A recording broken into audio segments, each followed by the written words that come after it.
"Get out." He threw her bag into the dirt and slammed the door. 3 days. She'd been his wife for 3 days, and that's all the time it took for Thomas Garrett to beat her until she stopped screaming and throw her out like something he'd used up. She dragged herself onto the next stagecoach with blood on her dress and nowhere to go. When it stopped in Cedar Ridge, the door swung open and she fell into the street wedding dress, torn, face swollen, barely breathing. And the first man who moved toward her wasn't offering help. If you want to know who saved her and what it cost them both, subscribe to this channel and drop your city in the comments. I want to see how far this story travels. The stagecoach door swung open and Emily Harper fell out of it. Not stepped, not climbed. Fell the way a person falls when they've stopped caring whether the ground catches them or not. She hit the dirt of Cedar Ridge's main street on her hands and knees, and for a moment she just stayed there, palms flat in the dust, breathing, like she was trying to remember how. The wedding dress she was wearing had been white once.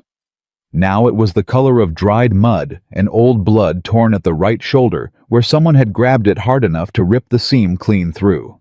Her hair, which had probably been pinned up nice for a ceremony 3 days ago in another town, hung in loose dark tangles across the side of her face. The side she was keeping turned away from the crowd, because people were already gathering. Cedar Ridge was a small town, and a woman falling out of a stagecoach in a ruined wedding dress was not something you saw every Tuesday. The driver didn't get down.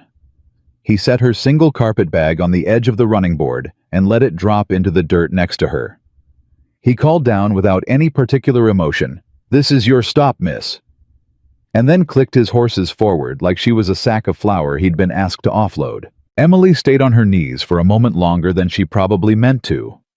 Then she pushed herself upright, one hand braced on her knee, moving like someone who had learned recently painfully exactly which parts of her body she needed to protect. She reached down and picked up the carpet bag. She didn't look at the crowd. "Lord have mercy," a woman's voice said nearby, soft, automatic, the way people say things when they see something that shocks them and don't have better words ready. A man on the other side of the street laughed a short, mean sound that said he thought the whole thing was entertainment. Emily turned her face in the direction of the laugh. Just turned it. Didn't say anything. But there was something in her expression.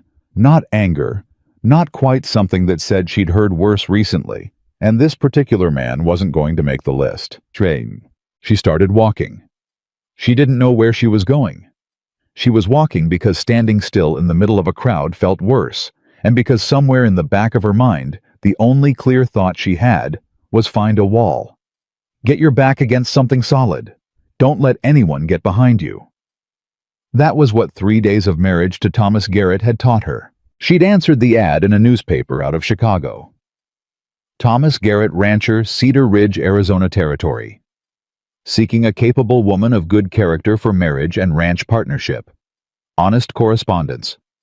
Christian household fair treatment guaranteed. She had read those words 6 times before she wrote back. Fair treatment. That was the phrase that got her. Not love, not beauty, not companionship, just fair treatment. It had seemed honest. It had seemed like something a real person would actually offer, instead of promising the moon. She'd been wrong about that. She was still walking when she heard the voice behind her. "Hey now. Hey, where do you think you're going?" She didn't stop. She adjusted her grip on the carpet bag and kept moving. "I'm talking to you, sweetheart." The man who stepped in front of her wore a good suit for Cedar Ridge, dark wool silver watch chain boots that had been polished that morning. He was broad through the shoulders and had the kind of face that had been handsome once, and knew it even if the years had gotten a little rough with it. He was smiling in a way that had nothing warm in it. His name, though Emily didn't know it yet, was Victor Hale. He owned the saloon. He owned a good portion of the buildings on this street. And he had a very particular eye for women who arrived in Cedar Ridge with no one to meet them. "You need a place to stay," he said. It wasn't a question. "You need a meal. You need someone to look out for you." He tilted his head slightly, studying her face with a kind of professional assessment that made her skin crawl. "I can help with all of that." "I'm fine," she said. Her voice came out steady, which surprised her. The inside of her mouth was still swollen from where her lip had split 2 days ago, and talking clearly required a kind of careful deliberateness, but she managed it. "You don't look fine," Victor said, still smiling.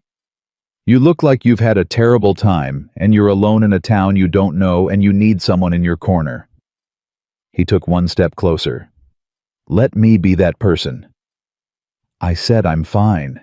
I heard you." He didn't move back. "I'm not sure you mean it." That was when she felt it, the shift in the air around her, the crowd still watching the man not moving. The realization gathering in her chest like cold water that she had walked out of one trap and straight into another, and there was no one here who was going to... She said she's fine. The voice came from behind Victor and to his left. Low, unhurried, with a flatness to it that wasn't aggressive and wasn't quite calm either. It was the voice of someone who had already decided what was going to happen and wasn't particularly interested in negotiating about it. Victor turned. The man standing on the edge of the crowd was tall, lean in the way that came from actual work rather than deliberate habit. He was dusty from the road hat pulled low, and he wasn't looking at Victor with hostility. Exactly. He was looking at him the way you look at a problem you've already solved in your head. "Daniel," Victor said. His smile went thin. "This isn't your business." "I know it isn't," Daniel said. He took one step forward, unhurried, and looked past Victor at Emily. He met her eyes directly, which was the first time all morning that anyone had actually done that. "Ma'am, you're welcome at my ranch tonight if you need a place to land." There was something deliberate in the way he said it. Not an offer wrapped in obligation, not help that came with a bill attached to it. He said it plainly, like he was telling her the time, and then he waited. "You're with me tonight," he said quietly, "if you want to be." Emily looked at him. She looked at the out he was offering, the choice of it, the fact that it was framed as a choice at all, and something in her chest cracked just slightly at the edges. Because she had not been offered a choice in so long that she'd almost forgotten what one felt like. She looked back at Victor Hale. He was still smiling, but the smile had gone careful now. Like he was calculating. "I'll go with him," she said. She didn't talk on the wagon ride out to the ranch. Daniel Brooks didn't push her to. He sat at the reins and let the horse set the pace and didn't fill the silence with anything which she was grateful for. The silence out here was different from the silence of the past 3 days. That silence had been the kind that preceded something. This one just was. After a while she said, "I don't have money to pay you." "Didn't ask for any," he said. "I don't know how long I'd need to stay." "You don't have to know that yet." She turned that over. "You don't know anything about me." He glanced at her sideways, then back at the road. "I know enough." "That's not..." She stopped. "What do you think you know?" He was quiet for a moment. "I know you fell out of a stagecoach in a wedding dress, and a man was already moving toward you before the dust settled. I know you told him to leave you alone twice before I said anything. I know you didn't flinch when I walked up, which means you'd already made a judgment call about me in about 2 seconds and decided I wasn't the same kind of problem." He shifted the reins slightly. "That's enough." She didn't answer that. "What's your name?" he asked. "Emily Harper." A pause. "It was Garrett, for 3 days." "Emily Harper," he said as if confirming it for himself. They didn't talk again until the ranch came into view. The ranch was not pretty. It was functional. A main house, a barn, a small outbuilding she'd later learn was for storage. Everything looked like it had been built by someone who prioritized staying upright over looking nice, which she found unexpectedly reassuring. Ornate things had been hiding something lately. He showed her the back room, small, clean a cot, with a decent blanket. "The door latches from inside," he said. "There's a bar lock if you want it." She looked at the door. At the bar lock. "You installed that yourself?" "No," he said. It was already there. A beat of quiet. It came with the room. She understood then, without either of them saying it out loud, that she was probably not the first person who'd needed a room that locked from the inside. The thought was both comforting and sad in equal measure. "I'll earn my keep," she said. "I cook, I clean, I work." "I'm not running a labor exchange," he said. "I know, but I need to." She looked at him directly. "If I sit still, I think too much. So let me work." He held her gaze for a moment, and then nodded once. "Breakfast is at 5:30, he said. "I'm usually in the barn by 6, so 8. That first morning, she was already in the kitchen when he came in from the barn at 6:15. He stopped in the doorway. She had found his coffee tin, his cast-iron skillet, his dried salt pork, and the eggs from what she'd discovered was a 4-hen setup behind the barn. There was coffee on the stove and 2 plates on the table. "I assumed you ate breakfast," she said without turning from the stove. He sat down at the table. He looked at the plate in front of him like he wasn't quite sure what to do with it. She set a fork beside it without comment and poured the coffee. He said, "My wife used to cook eggs this way." She went very still for just a moment. Then she set the coffee pot down carefully. "I can do them different." "No," he said, quieter now. "Don't." She sat down across from him, and they ate, and the silence was different again, fuller somehow, like it had weight to it. Not the comfortable weight of people who knew each other. The careful weight of people who were beginning to suspect they might. Victor Hale came to the ranch on the 3rd day. She saw him from the kitchen window before he reached the house, and her hands went still in the dishwater. He was riding easy, unhurried, which was somehow worse than if he'd been riding hard. Unhurried meant he wasn't worried. Unhurried meant he thought he had time. Daniel came out of the barn before Victor reached the house. She watched them talk from the window, couldn't hear the words, but she could read the posture of it. Victor animated expansive gesturing with one hand. Daniel still arms at his sides, not moving toward him and not moving away. After a few minutes, Victor left. When Daniel came inside, she was still standing at the window. "What did he want?" she asked. Daniel poured himself water from the pitcher on the counter. "Told me you were going to be trouble in this town," he said. "And you said—" He set the cup down. "I said he could mind his own ranch, seeing as he doesn't have one." She let out a breath she hadn't realized she was holding. Then she said, "He's not going to stop." "No," Daniel agreed. "He's not that kind of man." "What kind of man is he?" Daniel leaned back against the counter and looked at her steadily. "The kind who doesn't understand that no is a complete sentence." She felt something shift in her chest, not quite relief, because relief was still too big a word for what she was allowing herself, but something adjacent to it, something that said, "This person understands the thing you're trying to say." "You have a past with him," she said. It wasn't really a question. Daniel's jaw tightened, almost imperceptibly. "He had a past with my wife," he said.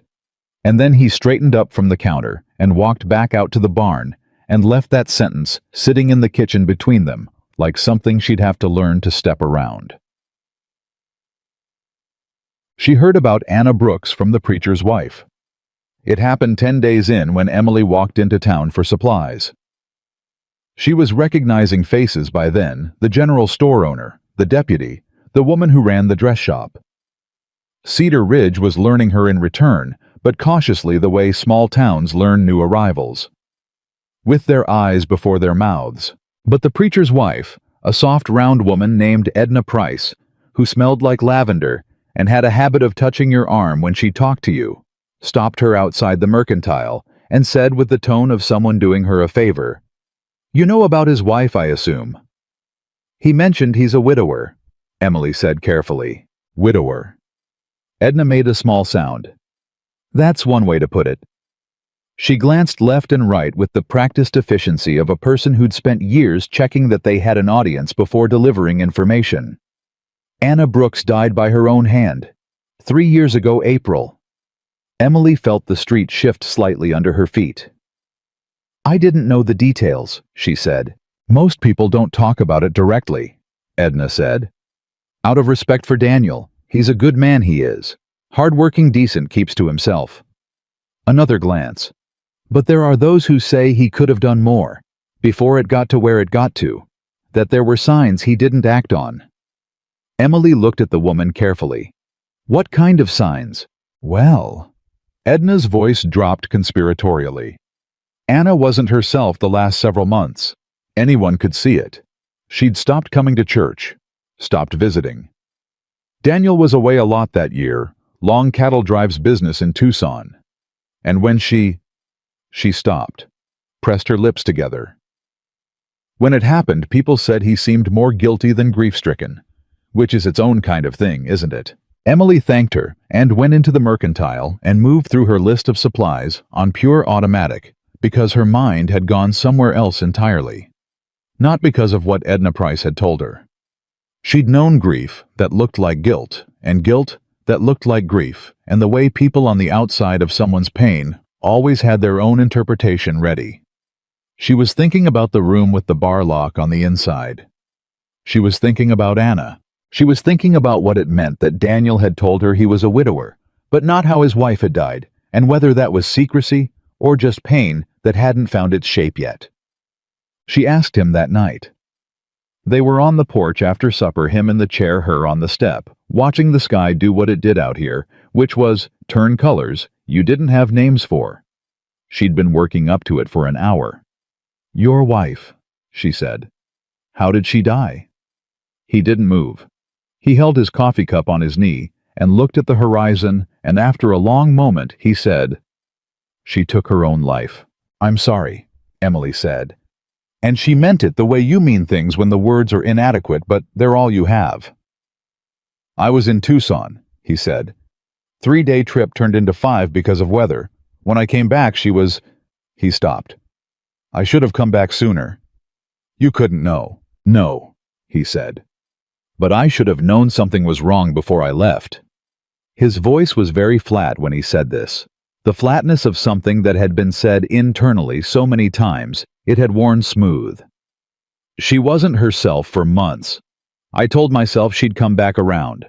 I told myself I just needed to get through the season, and then I'd have more time, and things would even out. He paused. I was wrong about that. Emily was quiet for a moment. What happened to her? She asked carefully. Before she died. Something happened to her. He looked at her sideways. Sharp, quick. What do you mean? I mean, something happened to her that wasn't about you being away too much. Something happened that broke her. The silence that followed was very long.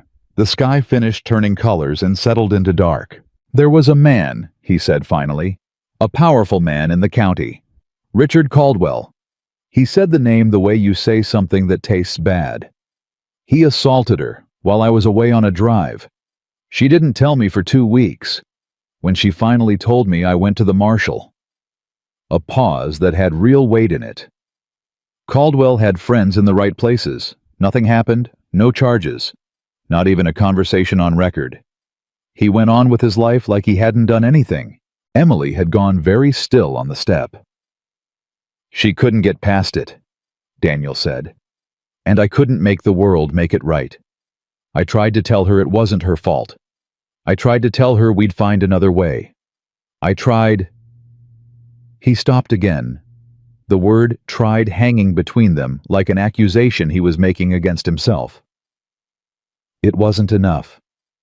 Daniel, she said quietly. Don't, he said, not unkindly. I've heard it was not your fault enough times that the words don't mean anything anymore. I know what people mean when they say it. I also know what I know. She didn't say it was not your fault. She sat with him in the dark, and after a while she said, Did Caldwell ever face anything? Any consequence at all? Daniel's jaw moved. He died, he said. About a year after Anna. They said it was an accident. Fell from his horse on a night ride. Broke his neck. Another pause. Marshall investigated briefly. Ruled it accidental. Do you believe that? Emily asked. He looked at her. A long look in the dark, with the quiet of the ranch all around them. I've learned, he said slowly, that sometimes things that look like accidents are justice wearing a disguise. She held his gaze. She didn't look away. And something passed between them in that moment, not understanding exactly not yet, but the beginning of it, the edge of something that was going to take time to name. The letter arrived 2 weeks later. She found it slipped under the kitchen door in the early morning. No envelope, just a single piece of paper folded, once her name written on the outside, in a handwriting she didn't recognize. She unfolded it, read it again. Miss Harper, your husband Thomas Garrett is dead. He was found 4 days ago. The county sheriff in Maricopa is asking about you. You should know that Victor Hale has told them you were the last person with Garrett before you arrived in Cedar Ridge. I thought you should know before they come looking. A friend. She stood in the kitchen in the early morning quiet and read that letter 3 times, and then she sat down at the table and put her face in her hands. Thomas Garrett was dead. The man who had beaten her for 3 days and thrown her out of his house was dead, and someone in this town had decided she needed to know that the sheriff was asking about her and Victor Hale. Victor Hale, who had never spoken to her before that first afternoon, had given her name to law enforcement. She heard Daniel's boots on the porch. She didn't have time to put the letter away before he came through the door. He looked at her face and stopped walking immediately. What happened? She slid the letter across the table without speaking. He read it standing up. She watched his face move through things, a tightening around the eyes, a settling of his jaw. When he set it back down on the table, he was very quiet for a moment. You didn't kill him, he said. Not a question. She looked at him. He was alive when I got on that stagecoach. He was alive and drunk and angry, and he threw my bag out the door behind me and told me I wasn't worth the trouble of keeping. She paused. That's the last I saw of him. I believe you, Daniel said. She blinked. She hadn't realized until he said it how much she had been bracing herself for doubt. Victor Hale told them your name, she said. Why would he do that? He doesn't know me. Daniel's expression shifted into something harder and quieter. He knows you're here, he said. And he knows that makes him look like the alternative if things here stop working out. She stared at him. He's trying to run me out of town, she said slowly, by making me a suspect in my husband's death. He's trying to make you afraid enough to need him, Daniel said. Victor Hale doesn't run people out of places. He makes them desperate enough to run to him instead. He picked up the letter, folded it, set it back down. The sheriff will probably come in the next few days. You're going to need to talk to him. What do I say? The truth, Daniel said. All of it. What Garrett did to you. What condition you were in when you arrived. Every person who saw you step off that stagecoach. He met her eyes. You have nothing to hide. And if they decide what Hale told them is more convincing than the truth. He looked at her for a long, steady moment. Then we figure out what comes next, together. The word landed between them plainly with no ceremony. Together. She looked down at the folded letter. She thought about Thomas Garrett somewhere in Maricopa, dead in a way that had nothing to do with her. She thought about Victor Hale in his good suit and his polished boots, feeding her name to a sheriff like she was leverage he could spend. She thought about the room with the bar lock. She thought about what it meant to be in a place where the word together was offered without strings. And she made a decision sitting at that kitchen table in the early morning of a ranch in Cedar Ridge, Arizona Territory in the year 1882. The same decision she'd been slowly, quietly making for 2 weeks without quite letting herself admit it.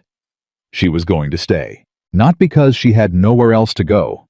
Not because she was afraid of what waited outside.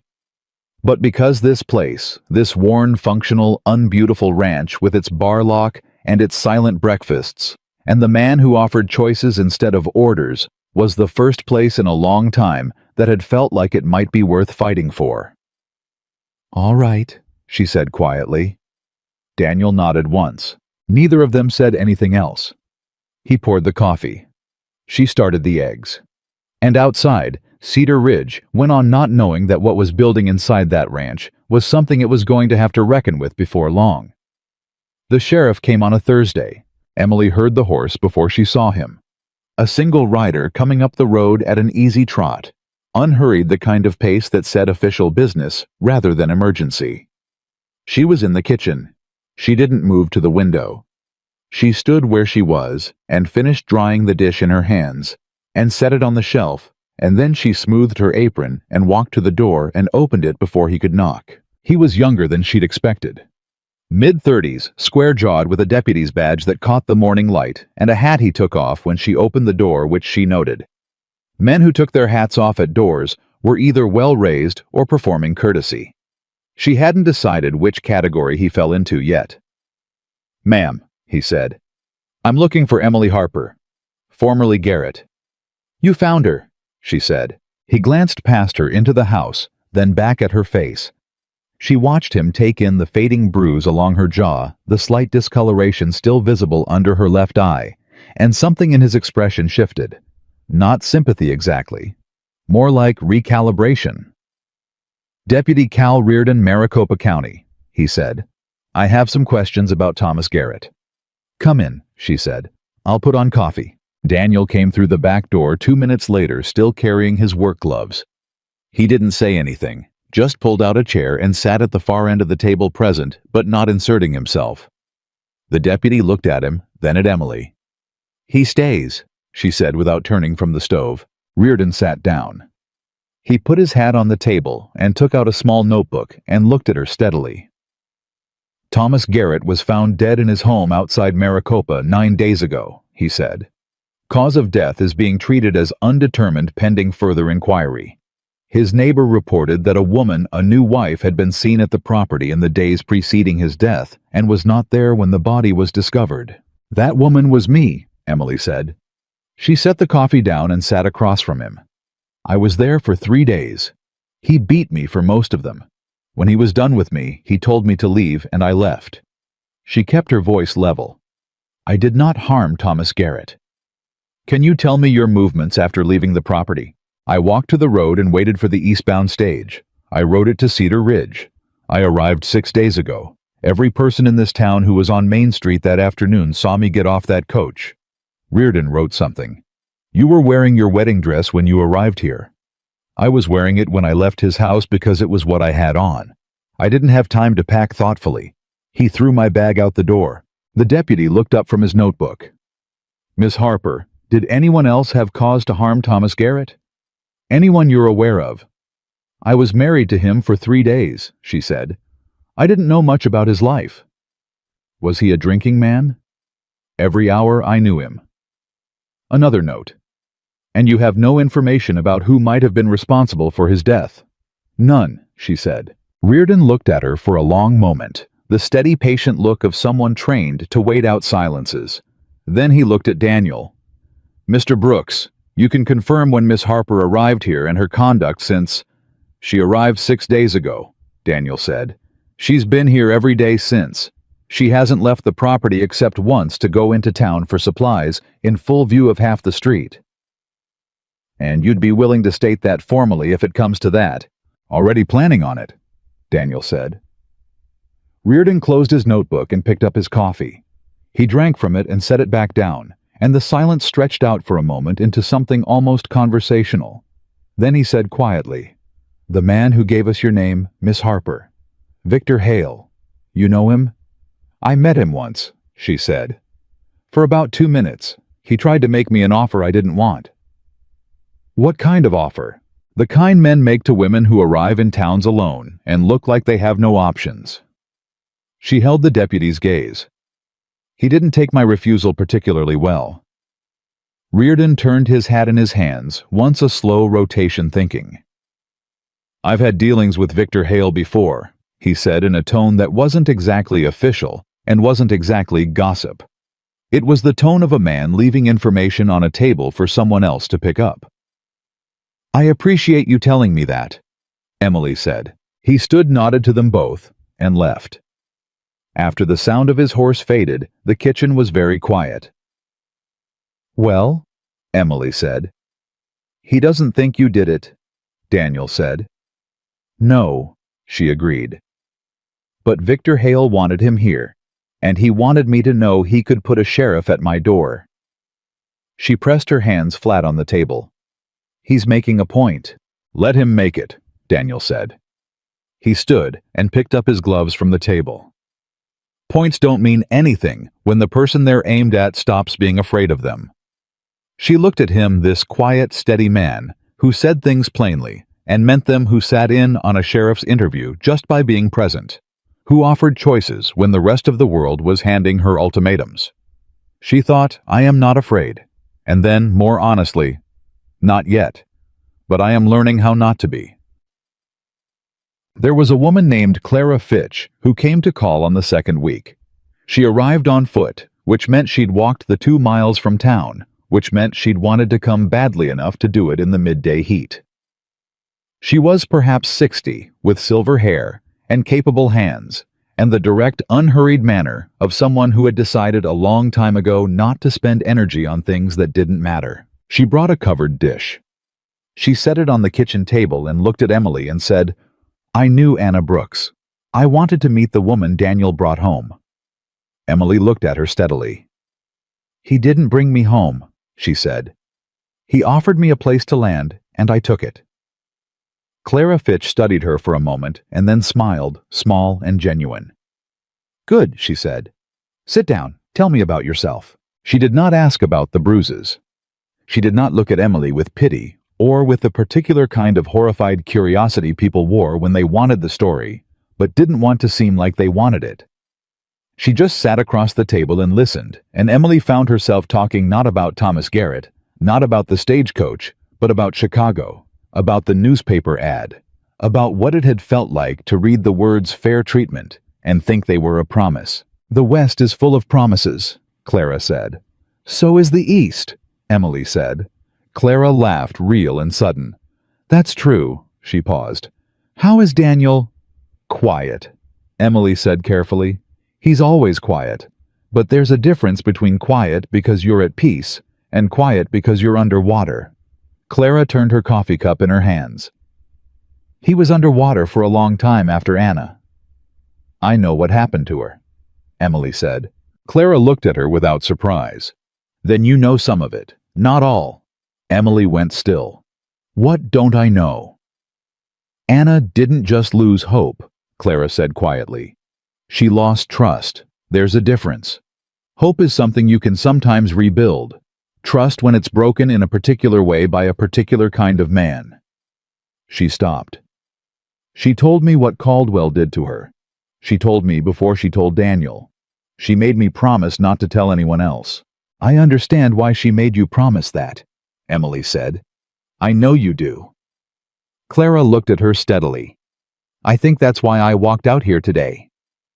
They sat with that for a moment, the shared understanding of women who had learned certain things about certain men and about the promises they were asked to keep and the weight of them. Daniel blames himself, Emily said. Emily. Daniel will always blame himself, Clara said. That's the shape of his grief. You can't take it from him. You can only... She paused, choosing carefully. You can only be someone who doesn't require him to pretend it's gone. Emily thought about that for a long time after Clara Fitch left. 3 weeks in, she found the photograph. She hadn't been looking for anything. She was actually cleaning the deep kind that required moving furniture, and she pulled a wooden box from under the bed in Daniel's room to sweep behind it and then set it back without opening it, because it was not her box and not her business. But a corner of it caught on the edge of a floorboard and knocked sideways, and the lid came loose, and a photograph slid out onto the floor face up. She stood there for a moment, broom in hand, looking at it. Anna Brooks had been beautiful. Dark hair, dark eyes, a direct way of looking at a camera that made you feel like the camera had been assessed and found acceptable. She was standing in front of this house, the same house, years younger, the porch posts not yet weathered to the gray they were now. She was smiling. Next to her was Daniel, and he looked like a different person. Not younger, or not only younger. He looked like a man who had not yet learned to brace himself. There was nothing guarded in his face. He was looking at his wife with the kind of uncomplicated happiness that you only ever have before the thing that teaches you it's not safe. Emily carefully put the photograph back in the box. She closed the lid and set the box back under the bed exactly as she'd found it. She stood up and finished sweeping, and she did not say anything to Daniel about it. But she thought about that photograph for days. About the face of a man who had not yet learned to protect himself. About what it cost to look like that once, and then have to learn not to. Victor Hale came back 4 days after that. Not to the ranch this time, he was smarter than that. He was at the general store when she went in for supplies, as if by coincidence positioned near the door in his good suit, and she would have had to turn around and leave to avoid him. She didn't turn around. She walked past him to the counter and gave her list to the store owner, a man named Herb Paulson, who had the energy of someone perpetually aware that drama was about to happen in his vicinity. "Emily," Victor said from behind her. Easy familiar, like they were old friends. "You're looking better." She didn't turn. "Mr. Paulson, I'll need a pound of coffee and whatever you have for dried beans." "The sheriff came and went," Victor said.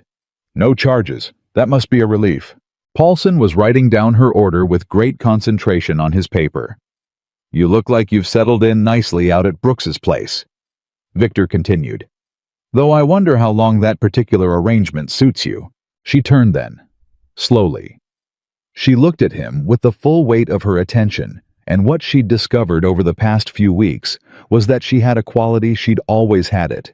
It had just been beaten down into a place she couldn't reach for a while, of making her gaze count. "Mr. Hale," she said, "you gave my name to a county deputy and told him I might be involved in my husband's death.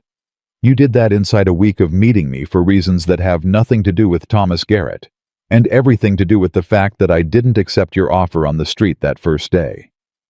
She kept her voice conversational, pleasant almost. "I want you to understand something. That deputy looked at my face and made his own judgment about what happened to me and who might be responsible for it. And I believe you know that. Which means you made that move knowing it wasn't going to work and did it anyway, just to let me know you could." Victor's smile hadn't moved, but something behind it had shifted. "I'm telling you," she said, "that I noticed. And I want you to know I'm not the kind of woman who doesn't notice things." A beat of silence in the store. Herb Paulson had stopped writing entirely. "I like you," Victor said. And the unnerving thing was that he meant it not in any good way, but genuinely. Like her resistance to him was a feature he found interesting. "I really do. I don't need you to," she said. She turned back to the counter. "Mr. Paulson, the beans." She told Daniel about it that evening. He listened without interrupting, standing at the kitchen counter, and when she finished he said, "You shouldn't have engaged with him directly." "Probably not," she agreed. "He'll take it as an invitation." "I know." She looked at Daniel. "But it felt necessary. I needed to say it out loud where someone could hear it." He looked at her for a moment. "Did it help?" She thought about it honestly. "Yes," she said. Stupidly, but yes. Something moved at the corner of his mouth. Not quite a smile, but the ghost of one. "At least you know it was stupid." "I know most things are stupid right before I do them," she said. "It doesn't always stop me." This time, it was a real smile, brief, unexpected, and gone almost before she could register it. But she registered it. She filed it away with the same care she'd put that photograph back in its box. They ate dinner. The silence was the comfortable kind now, the kind that didn't need filling. After a while, Daniel said, "Victor Hale had money dealings with Richard Caldwell." She looked up. "Years back," he said, "before everything with Anna. They had some kind of land arrangement. I never knew the details, and I didn't pursue them, because after what Caldwell did, I couldn't think about anything connected to him without—" He stopped. "Anyway, I've been thinking about it since you told me he gave your name to Reardon." "You think Hale knew about what Caldwell did to Anna?" she said. "I think it's possible he knew and didn't care," Daniel said. "Or worse, knew and protected him, because Caldwell was useful." Emily was quiet for a moment. "That would mean Victor Hale is not just a predatory man with bad manners," she said slowly. "That would mean he's something more deliberately dangerous." "Yes?" Daniel said. The word settled over the table like a change in weather. Then we need to understand what he wants from me specifically, she said. He can't want me badly enough to go to this much trouble out of pure stubbornness. There's something else. I've been thinking that too, Daniel said. And he looked at her directly. I think someone told him about you before you arrived. I think he knew you were coming to Cedar Ridge before that stagecoach door opened. She stared at him. Thomas Garrett, she said slowly. Garrett was connected to men in this region. You said so. Caldwell's network didn't die with Caldwell, Daniel said. Men like that have roots in a dozen directions. I just don't know yet which roots are still alive and which ones Hale is tending. She sat back in her chair and looked at the ceiling and thought about Thomas Garrett drunk and violent in a house outside Maricopa and the newspaper ad she'd answered, and the particular cruelty of discovering that the trap had been set before she'd even seen the bait. I need to know more about what Garrett was involved in, she said. So do I, Daniel said. The question is, who to ask without letting Victor know we're asking? Clara Fitch, Emily said immediately. She knows this town. She knew Anna. She paused. She's the kind of woman who pays attention and remembers. Daniel looked at her. There was something in his expression she hadn't seen before, not surprise exactly, but a kind of recognition. Like she'd said something he'd been thinking but hadn't found the shape for. All right, he said. I'll ride to town tomorrow. I'll come with you, she said. A pause. You don't have to. I know, she said. That's why I want to. He held her gaze for a moment, and then nodded once. And then they cleared the table, and the evening went on. And Cedar Ridge sat out there in the dark, doing what towns do, breathing and turning and keeping its secrets under its tongue, not knowing that two people in a ranch 2 miles out had just decided to start pulling threads. Clara Fitch opened her door the next morning and looked at the two of them standing on her step and said without any preamble at all, "It's about Victor Hale." "Partly," Daniel said. "Come in." She sat them at her kitchen table. She was a woman of kitchen tables, Clara Fitch, which Emily appreciated, and poured coffee she already had made, and then folded her hands and looked at them and said, "Ask me what you need to ask." "Caldwell and Hale," Daniel said. "What do you know?" Clara looked at her coffee for a moment. "I know they were partners in a land scheme," she said, "about 5 years back. They bought up 3 parcels north of town under separate names and then combined them and sold to a railroad surveyor who turned out not to represent the railroad at all. Money changed hands. Nobody could prove anything. 2 small families lost their claims and got almost nothing for it." She paused. One of those families was a widow with 2 boys. She ended up leaving the territory. Emily felt something cold move through her. Victor Hale drove a widow off her land. With Caldwell's help and a county recorder who owed Caldwell a favor, Clara said. "Yes." "And Garrett," Emily said. "Thomas Garrett. Did he have connections to either of them?" Clara looked at her. A careful look. "Where did you hear that name?" "He was my husband," Emily said. For 3 days. Clara's expression shifted through several things rapidly. Shock, then understanding, then a kind of grim recognition. "Emily," she said slowly. "Did you know why Garrett had that newspaper ad running?" "He wanted a wife," Emily said. "That's what the ad said." "He wanted a wife with a deed," Clara said. "There was a land grant, old one pre-territorial, worth a significant amount now that the railroad is moving through this section of the territory. It was in your name." The kitchen went completely silent. "In my name," Emily said, very carefully. "It came through your mother's family, I believe. Garrett found out about it before he placed the ad. He was working with someone I don't know who told him you had it and that marriage would give him legal access to it." Clara looked at her steadily. "Emily, do you have papers in that carpet bag of yours that you haven't looked at carefully?" Emily thought about the carpet bag. The one she'd carried off the stagecoach. The one she'd shoved under her cot and barely touched because she couldn't bring herself to go through the few things she'd brought from her old life. "I might," she said. Her voice was very even. "Then I think you should look at them tonight," Clara said. "Because if Garrett is dead, and the deed is still in your name, and Victor Hale knows it exists." She stopped. Let the sentence finish itself in the air between them. Emily looked at Daniel. Daniel looked at Emily. The thing that had been building between them, the careful, unspoken architecture of something neither of them had named, shifted in that moment into something sharper and more urgent. Because this was no longer just a woman healing from a violent marriage in a rancher's spare room.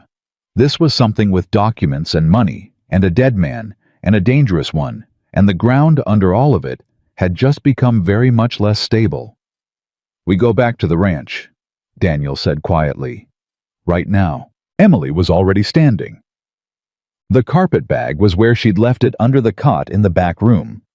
She pulled it out and opened it on the bed and went through it piece by piece. 2 dresses, her mother's Bible, a small tin of hairpins, a handful of letters she'd been sent from Garrett before she'd agreed to come, and then at the very bottom, tucked into the lining in a way that suggested it had been placed there carefully and deliberately, a folded document she didn't remember putting there. She unfolded it. She read it twice. Then she walked into the main room where Daniel was waiting and put it on the table in front of him. He read it. His jaw tightened. 40 acres, he said, north of town.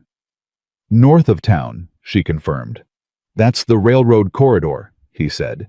That land will be worth... He stopped.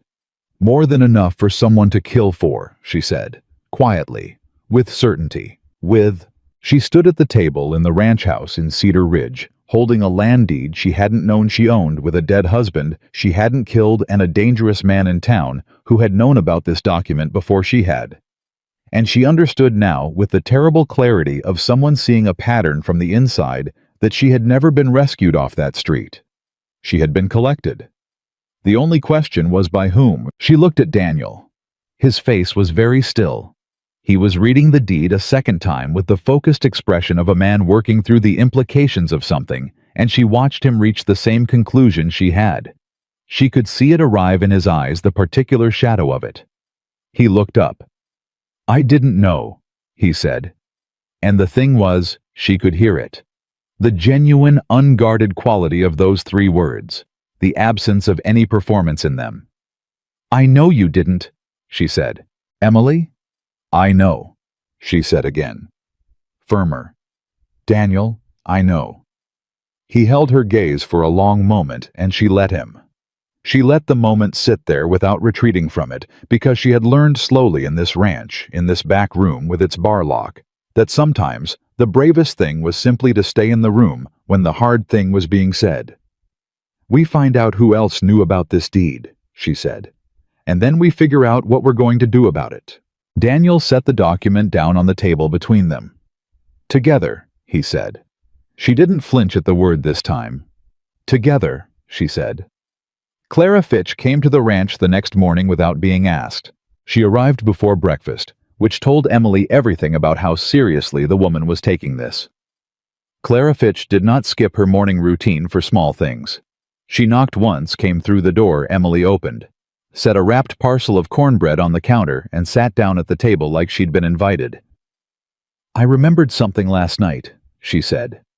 "After you left. I couldn't sleep until I decided to come tell you in person." Daniel poured her coffee. He sat across from her. Emily stayed standing, arms crossed, because something in Clara's face made her not want to sit yet. "The land deed," Clara said. "The one in Emily's name. I've been trying to remember where I first heard about it. It came to me at 2 a.m. She looked at Emily directly. "Victor Hale mentioned it, at a town meeting, about 8 months ago before you arrived. He was talking about the railroad corridor and who held claims in that section. He mentioned a name, Harper. Said the claim was dormant and might be contestable if the heir couldn't be located." The kitchen went very quiet. "He was already planning to contest it," Emily said.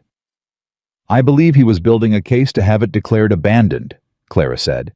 which would have made it available for purchase at county auction, at which point a man with Victor Hale's resources and friends in the county recorder's office would have had very little competition.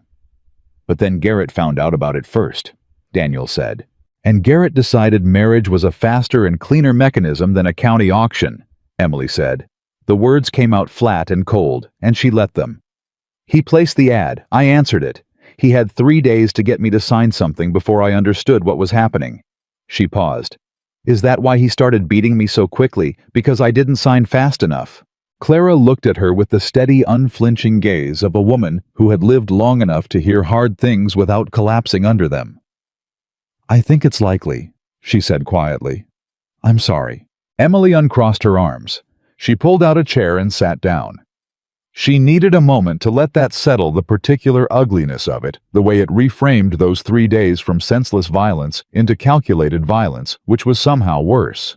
Senseless cruelty was a kind of madness. Calculated cruelty was a choice. So Garrett failed, she said after a moment. He died before he got the signature. And now Victor Hale knows the deed is still in my name, because someone in Garrett's network told him. And Hale can't contest it at auction anymore because I'm alive and present and holding the document. Which makes you either an obstacle or an opportunity, Daniel said. He thinks I'm an opportunity, Emily said. That's what his offer was about on the street that first day. He didn't know me from anyone. But he knew about the deed, and he knew a woman arriving alone in a wedding dress with bruises on her face was someone who might be desperate enough to accept help from the wrong direction. He thought he could charm you into signing it over, Clara said.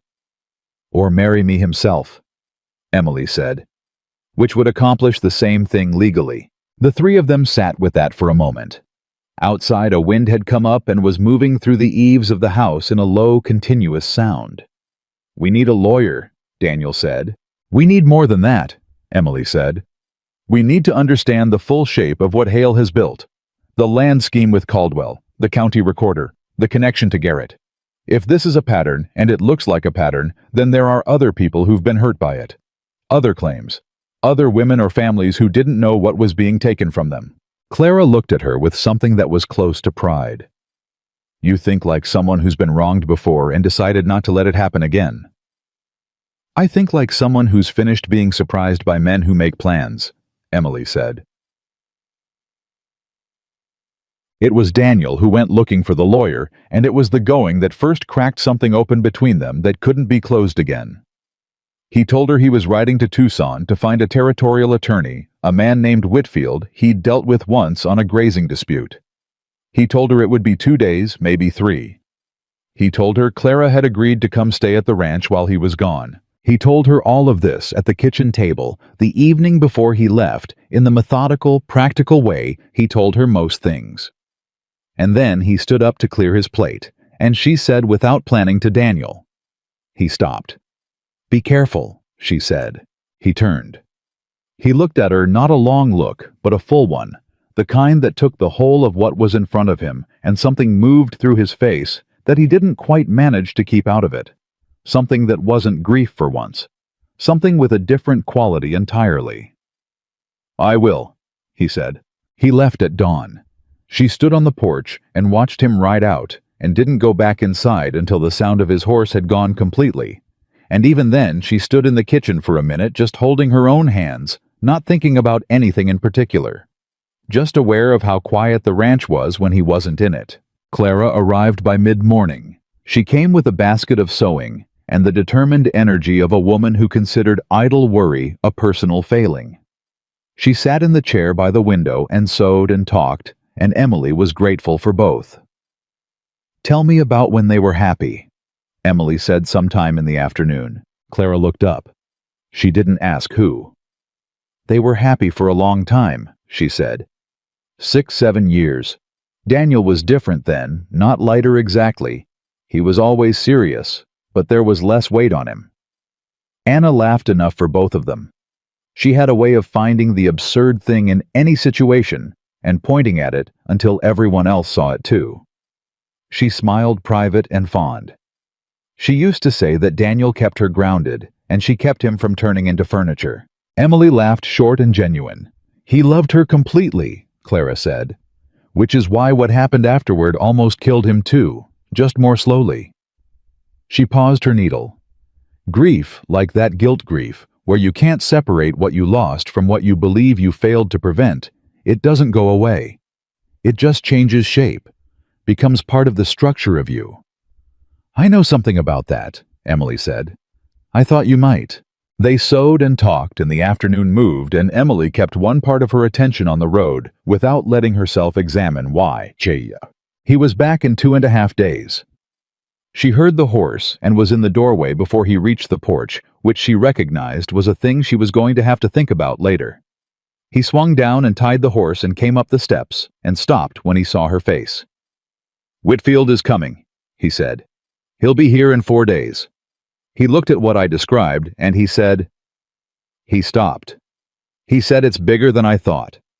"How much bigger?" He came inside. Clara was in the kitchen. He sat at the table and pulled off his hat and put it on the surface in front of him and said, "The deed isn't just 40 acres. There are additional claims attached to it, pre-territorial grants from your mother's family going back 20 years. Whitfield pulled the original filings. The combined parcel is closer to 200 acres, Emily, right through the center of where the railroad is planning to run its next branch line." Emily sat down. She did it carefully, the way you sit when the floor might be less solid than it looks. 200 acres, she said. "Worth enough that men have apparently been maneuvering around it for years," Daniel said. "Whitfield says there have been 3 separate attempts to have the Harper claims declared dormant or abandoned through the county recorder's office. All 3 were blocked because the filings were technically imperfect. Someone, maybe a clerk, maybe someone your mother paid years ago, kept rejecting the paperwork on procedural grounds." "Someone was protecting it," Clara said from the kitchen doorway. "Without Emily knowing," Daniel said. Emily pressed her hands flat on the table. "Garrett knew the full size of it," she said. "That's why he was in such a hurry. 3 days. He needed me to sign before I could find out what I actually owned."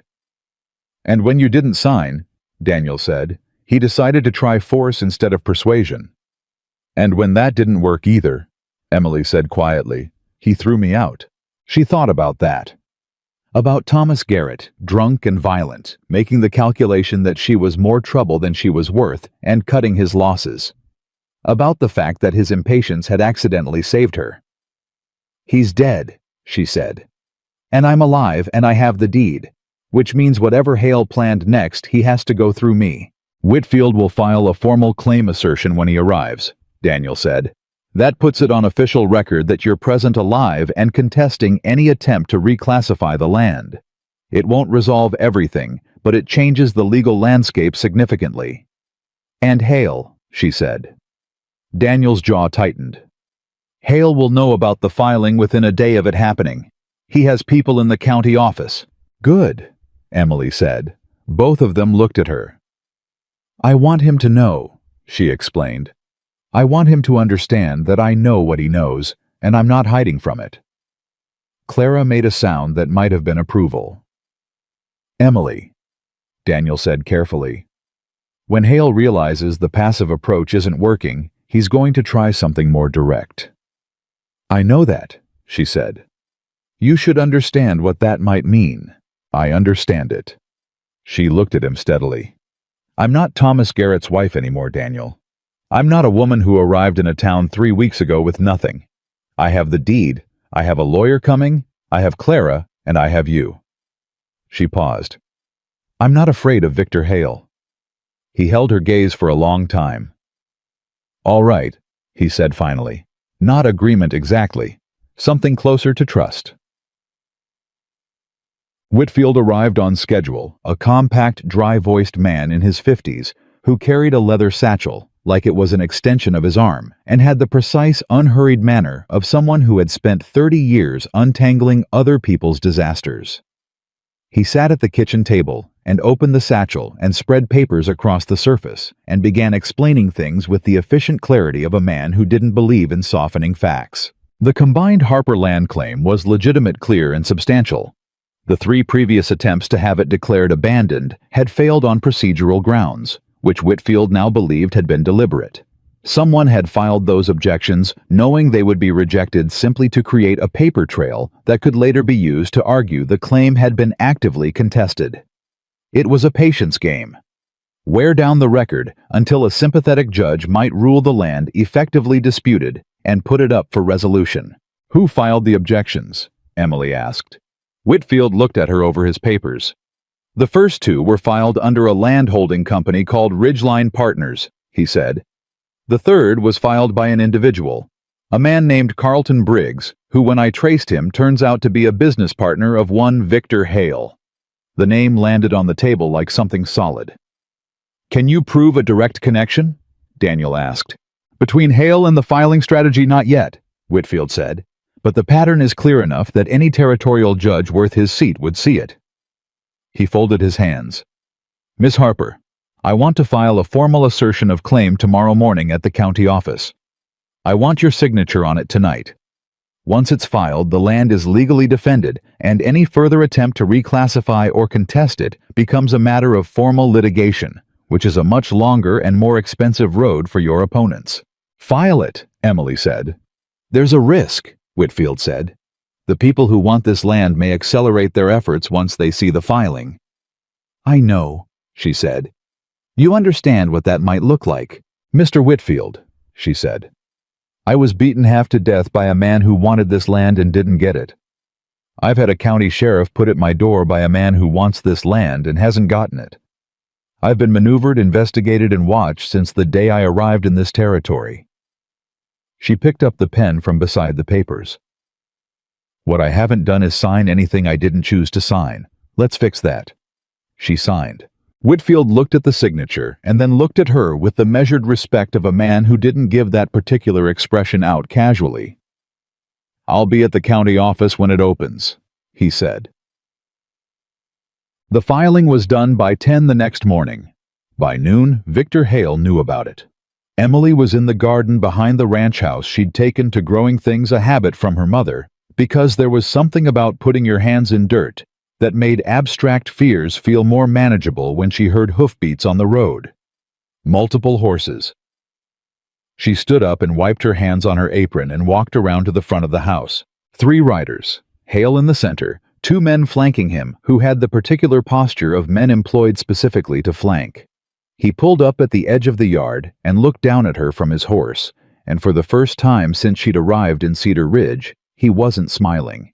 "You filed a claim," he said. "I filed my claim," she said. "There's a distinction." "You've made a decision without understanding the full picture," he said. "I'd like to talk to you about that." "You can talk to my attorney," she said. "His name is Whitfield. He's staying at the hotel in town. You probably know which room." A muscle in Hale's jaw moved. "Emily." "Miss Harper," she said. The 2 flanking men exchanged a glance. "Miss Harper," Hale said with a controlled patience that was its own kind of warning. "That land is going to change hands one way or another. The railroad is coming. The territory is going to determine claims through a federal process that will take years and cost you more in legal fees than the land is worth if you're fighting it without the right backing. I am offering you that backing. I am offering you a fair price and a partnership that protects your interests. You are offering me exactly what Thomas Garrett offered me," she said. "A transaction dressed up as generosity." Something moved across his face, fast there and gone. "Garrett was a fool and a drunk," he said. "I'm neither." "No," she agreed. "You're something more careful, which makes you something more dangerous. I know that. I'm not confused about what you are, Mr. Hale. What I am is uninterested." She held his gaze. "You should go." He looked at her for a long moment, really looked the way you look at something you've miscalculated. Then he looked at the house behind her, and she knew without turning that Daniel had come out the door. She didn't turn. She kept her eyes on Hale. "This isn't finished," Hale said. "No," she said. "It isn't. But it's not going to finish the way you planned it." He turned his horse and rode out with his 2 men behind him, and she stood in the yard until they were gone, and then she breathed. Daniel came to stand beside her, close enough that she could feel the solid fact of him. "You should have come and gotten me," he said. Quiet, not angry. "I handled it," she said. "I know you did." A pause. "That's not why I said it." She looked at him sideways. He was watching the road where Hale had gone. His expression, the closed, careful one she'd learned to read as concern wearing a practical mask. "He's going to come back with something other than words," Daniel said. "I know," she said. "Emily." He turned and looked at her directly. "I need you to hear me, not as someone telling you what to do, as someone who—" He stopped, something working behind his eyes.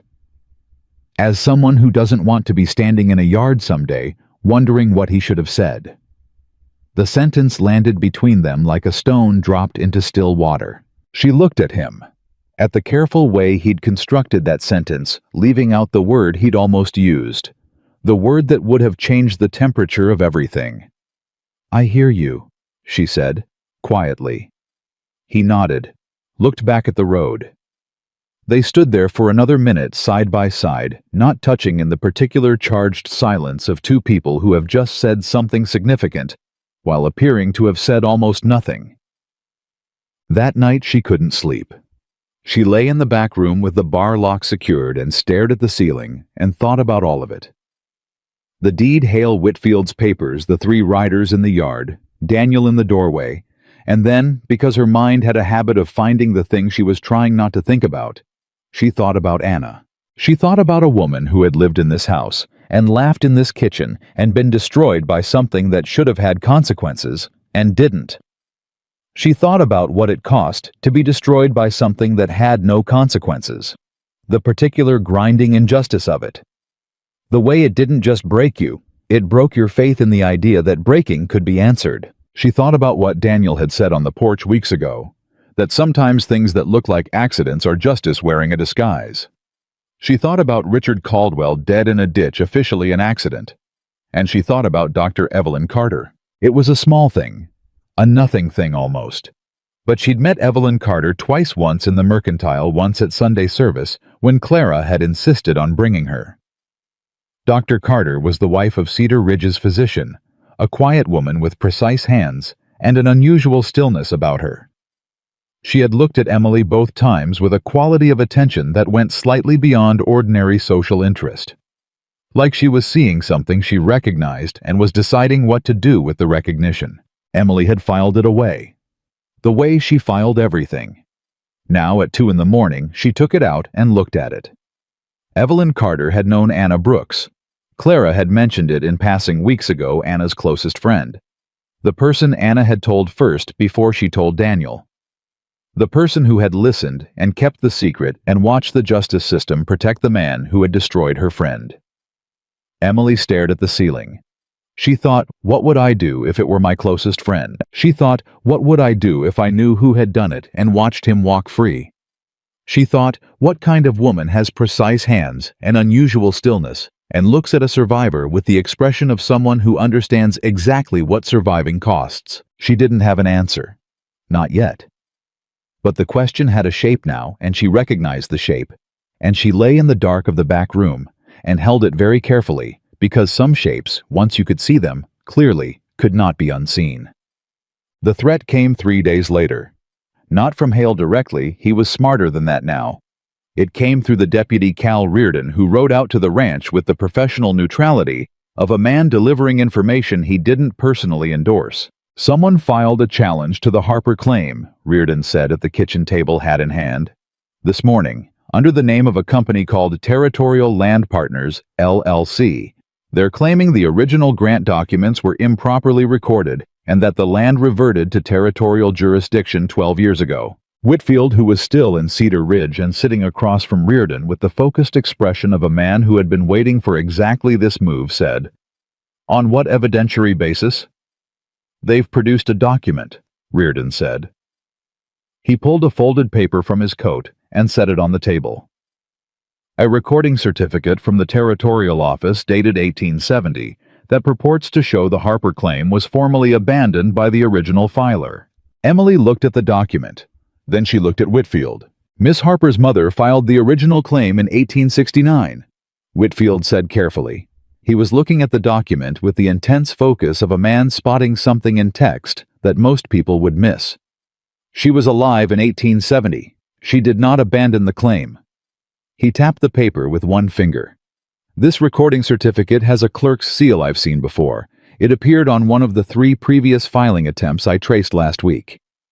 He looked up. This document is forged. The word dropped into the room like a hammer. Reardon looked at the paper, then at Whitfield. You can prove that. Give me 48 hours and access to the Territorial Recording Office in Prescott, Whitfield said. I can prove it. Reardon leaned back in his chair. He looked at the ceiling for a moment with the expression of a man recalculating something significant. Then he looked at Emily.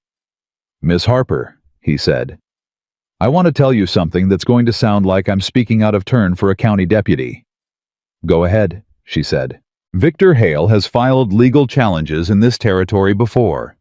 3 that I know of personally. In each case, by the time the challenge was resolved through proper channels, the person he was challenging had either given up and left or had accepted a settlement that was well below fair value. He paused. He's patient, he's well-resourced, and he has a particular talent for making people feel that fighting is more expensive than surrendering. He's telling you to be ready for a long fight, Daniel said from the doorway where he'd been standing. I'm telling her to be ready for a long fight, Reardon confirmed. And I'm also telling her that if that certificate is forged, that's a federal offense. That's a different caliber of trouble for Hale than a civil land dispute. Emily looked at Whitfield. Prescott, she said. 48 hours. Can you go today? I can leave within the hour, Whitfield said. Then go, she said. Batter Whitfield left. Reardon left. And Daniel closed the door behind them and stood in the room with Emily and looked at her with an expression she hadn't seen on him before. Not worry, not calculation, but something rawer than both. Something that had come up from underneath all the practicality and quiet steadiness and was standing in his face without his full permission. Emily, he said, and stopped. She waited. When this is over, he said. Slowly, like he was choosing every word with great care and still wasn't sure he was choosing the right ones. When the deed is clear and Hale is dealt with and Whitfield has done what he's going to do. He stopped again. I want to ask you something, but I'm not going to ask it now, because right now, everything you're deciding is tangled up with everything that's threatening you, and I don't want... He pressed his lips together. I don't want you to have to decide anything while you're under siege. She looked at him, at this man who had offered her choices from the first moment, and was still even now trying to make sure that what he wanted didn't compromise what she was free to choose. She thought about the photograph under his bed, the face of a man who hadn't yet learned to brace himself. She thought about the question she'd asked herself that night. What would I do if it were my closest friend? She thought about how long it had been since someone had stood in a room with her and cared more about her freedom than his own desire. Daniel, she said. He looked at her. Ask me, she said. Something moved across his face, a fracture in the careful control of it. Not yet, he said quietly. Not while you're still in the middle of this. She wanted to argue. She didn't. Because she understood him, this man, his particular shape of love, the way it expressed itself as patience and restraint rather than urgency. She understood that for a man who believed he had failed to protect once the greatest act of care was making absolutely sure he wasn't accidentally pressing. All right, she said.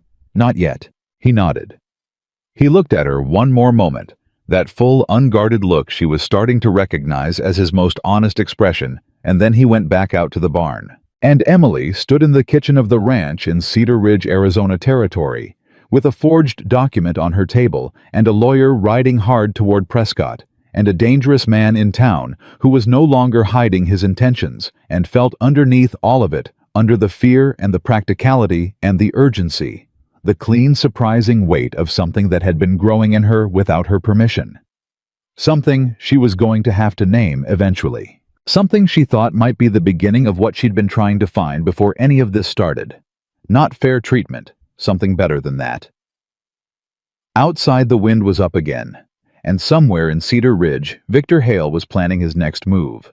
And somewhere on the road to Prescott, Whitfield was riding with a forged document in his satchel that was about to become the most important piece of paper in the territory. And in the back of Emily's mind, quiet and persistent as water finding stone, was the memory of Evelyn Carter's eyes, and the question she still hadn't answered, and the feeling cold certain gathering that, before this was over, the truth about Anna Brooks was going to surface from wherever it had been buried, and when it did, it was going to change everything.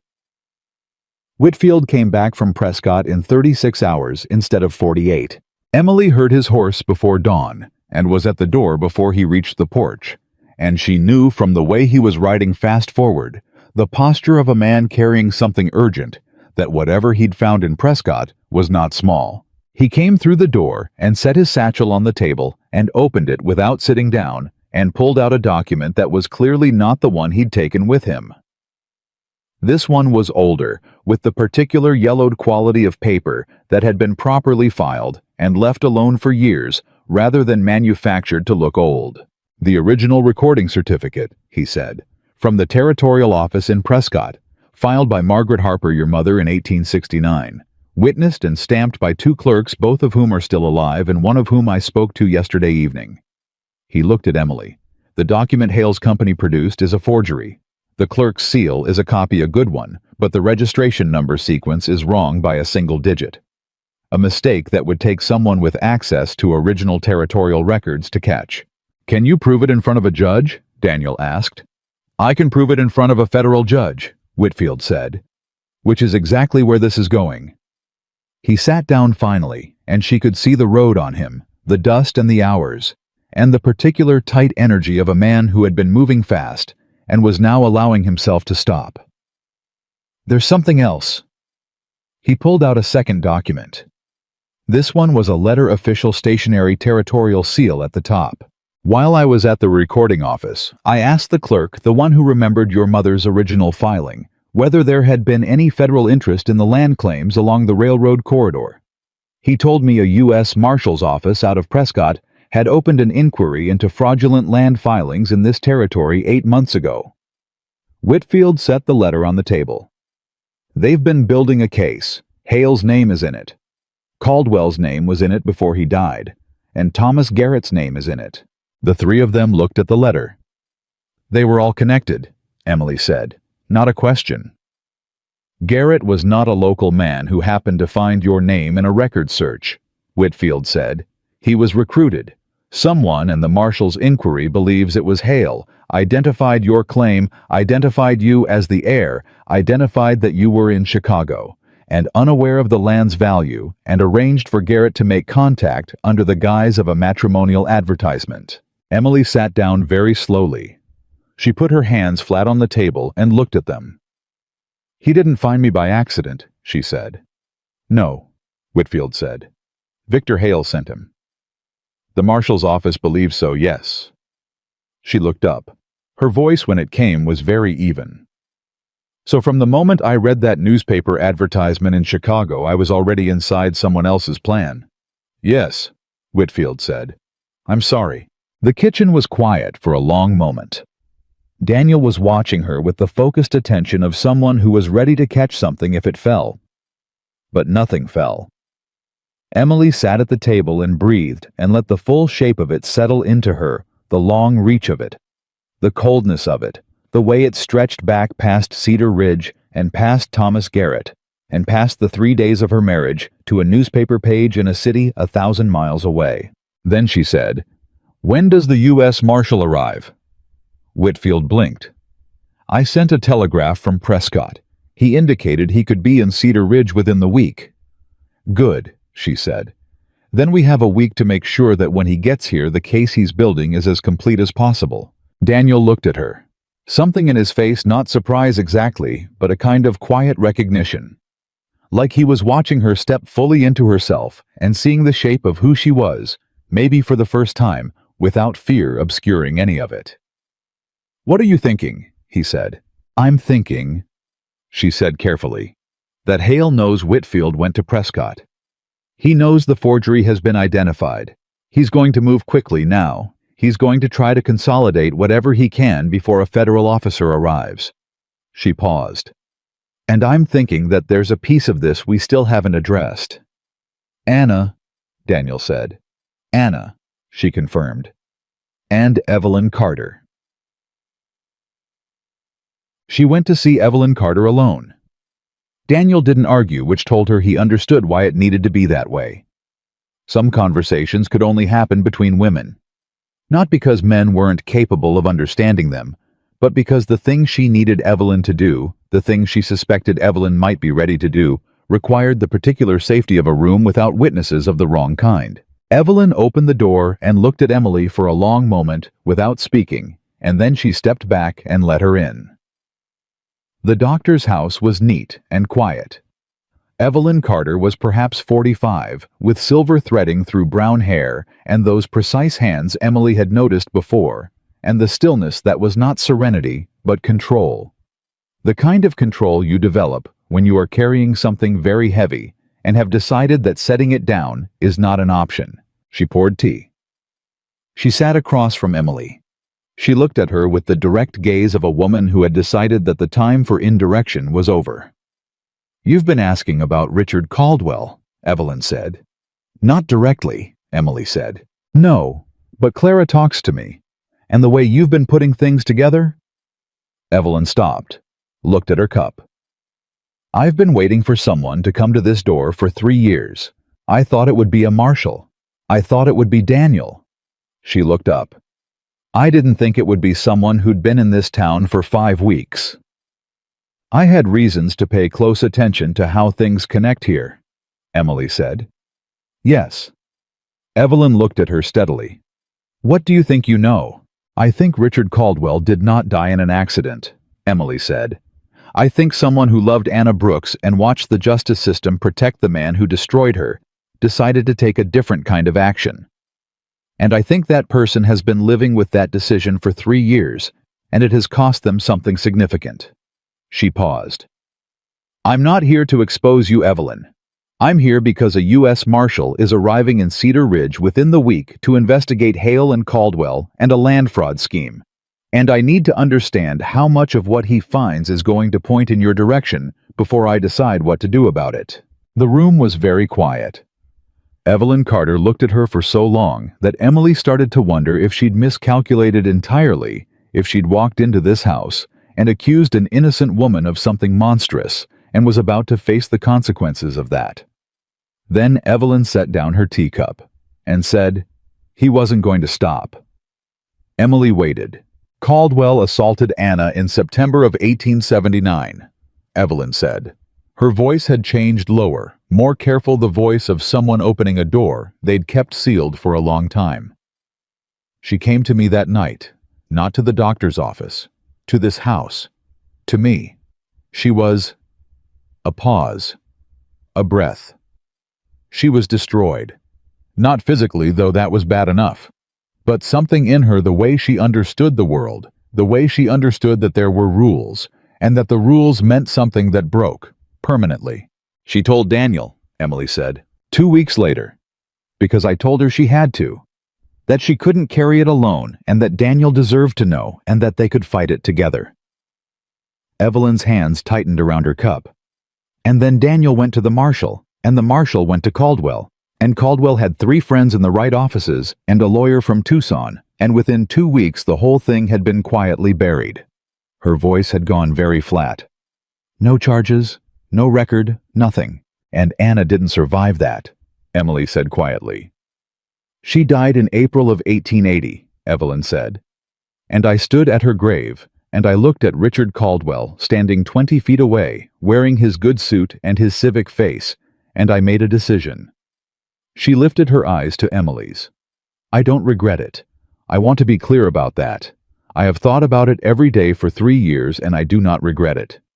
"What did you do?" Emily asked. She needed to hear it said plainly. "I knew his habits," Evelyn said. "He rode out to his north property every Thursday evening, alone. The road there has a particular section where the creek bank is unstable. My husband had mentioned it to him twice about it being dangerous at night. She held Emily's gaze without flinching. I spooked his horse. He fell. The creek bank gave way. He was dead before anyone found him in the morning. The words sat between them like stones. Emily did not look away. Did anyone know? My husband suspected, Evelyn said. He never asked. I think he made the same calculation I did and chose not to put it into words. She paused. Clara knows. She's known for 2 years. She carries it the same way I do. Another pause. And now you know. Emily thought about Daniel on the porch, saying sometimes things that look like accidents are justice wearing a disguise. She thought about whether he knew, whether somewhere beneath the guilt and the grief he had allowed himself to suspect and chosen the same silence as the doctor. The marshal is here for Hale and the land fraud, Emily said carefully. Caldwell is connected to that investigation, but he's dead and officially accidental. Unless someone gives the marshal a reason to look more closely at how he died, there's no reason for that to change. Evelyn looked at her. Are you saying you won't tell him? I'm saying what I know about justice, Emily said. I know what it looks like when it works, and I know what it looks like when it fails. I know what it costs women when the failure is official and the predator walks free. She met Evelyn's eyes directly. Richard Caldwell assaulted your closest friend. The system protected him. Your friend died. You made a choice that the system wouldn't make. She paused. I'm not going to be the mechanism by which a different arm of that same system comes back around to punish you for it. Evelyn was very still. But, Emily said, I need something from you. What? Everything you know about Caldwell's connection to Victor Hale. The land dealings, the county recorder, any document, any conversation, any detail you have. Because Anna's story and my story and the story of every person Hale has run off their land in this territory are connected, and the marshal needs to understand how connected they are. Evelyn looked at her for a long moment. Then she stood up and went to a cabinet in the corner of the room and opened it and took out a tin box. She set it on the table and opened it, and inside were letters, folded documents, a small ledger. Anna kept records, Evelyn said quietly. After the assault, when it became clear that the legal route was closed, she started writing down everything she knew about Caldwell, his business dealings, his partners, the names of the men in the county office he had arrangements with. She gave them to me 2 months before she died. Her voice was very steady now, the voice of someone who has been waiting to be useful for a long time. She said, keep these. Someday someone will need them. Emily looked at the tin box. She thought about Anna Brooks, broken and clear-eyed, carefully documenting the mechanisms of her own destruction, not for herself anymore, but for whoever came after her. She thought, I am who came after her. May I take these? Emily said. They were always meant to be taken, Evelyn said, eventually. Sobbed. She brought the tin box to Daniel. She set it on the kitchen table and opened it and explained where it came from, and she watched Daniel's face move through more things in 5 minutes than she'd seen it move through in 5 weeks. The shock of the documents, the recognition of Anna's handwriting, the understanding of what his wife had done in the months before she died, the careful, quiet, devastating act of building a record while she was falling apart. He put his hand flat on one of the letters and left it there like he was steadying himself. She knew, he said. She knew this day would come eventually. She made sure it could, Emily said. He was quiet for a long time. She sat across from him and let the silence be what it needed to be, because she had learned in this kitchen at this table over these weeks that his silence was not absence.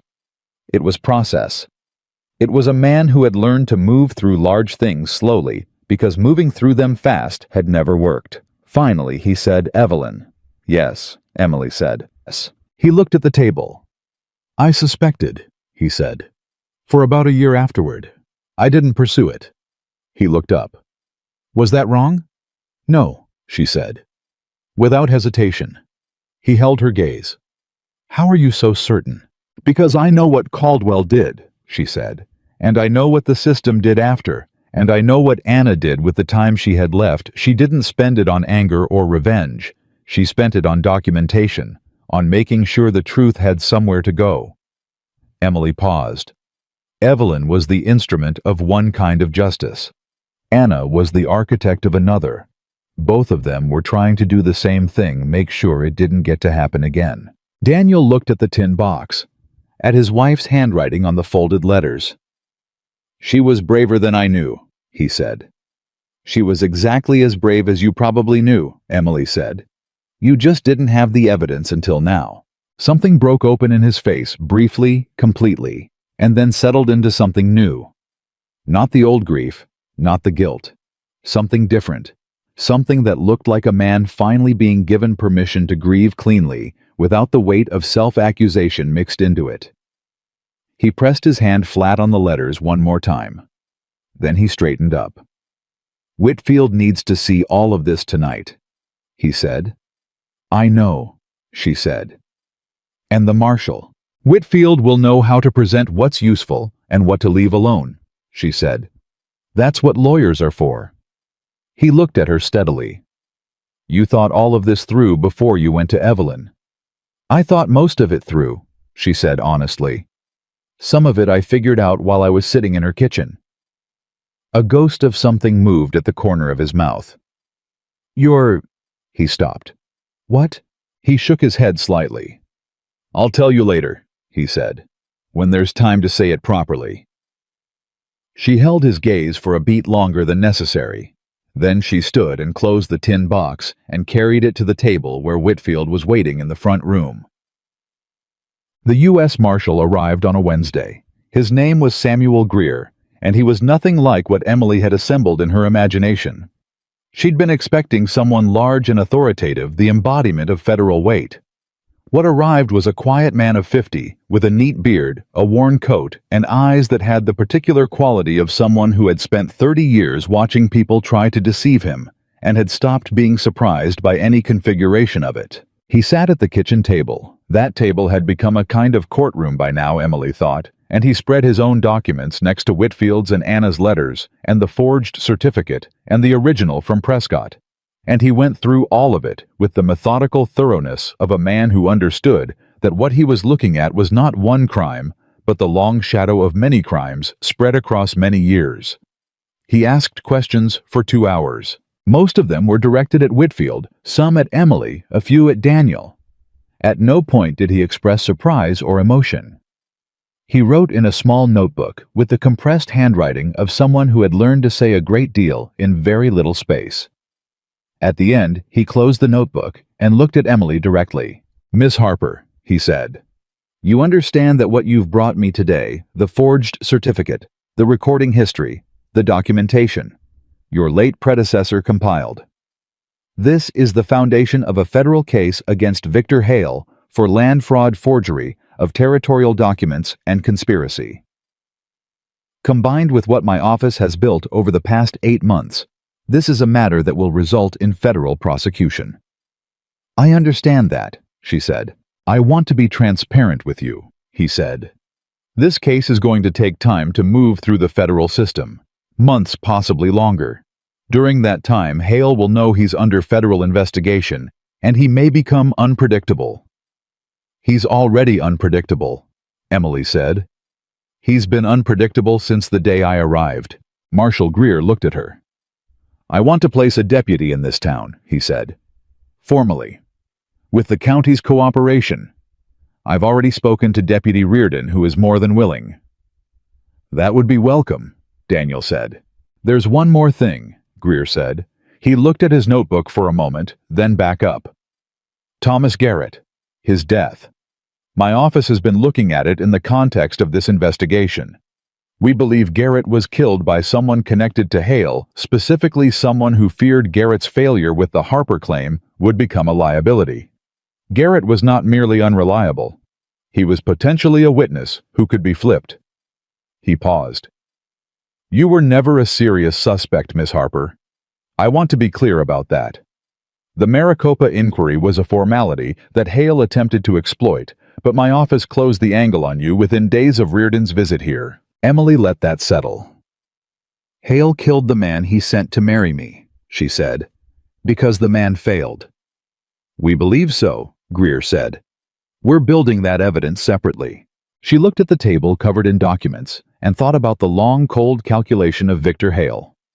The patience of him, the reach of him, the way he sat in his saloon in his good suit and moved people around a territory like pieces on a board.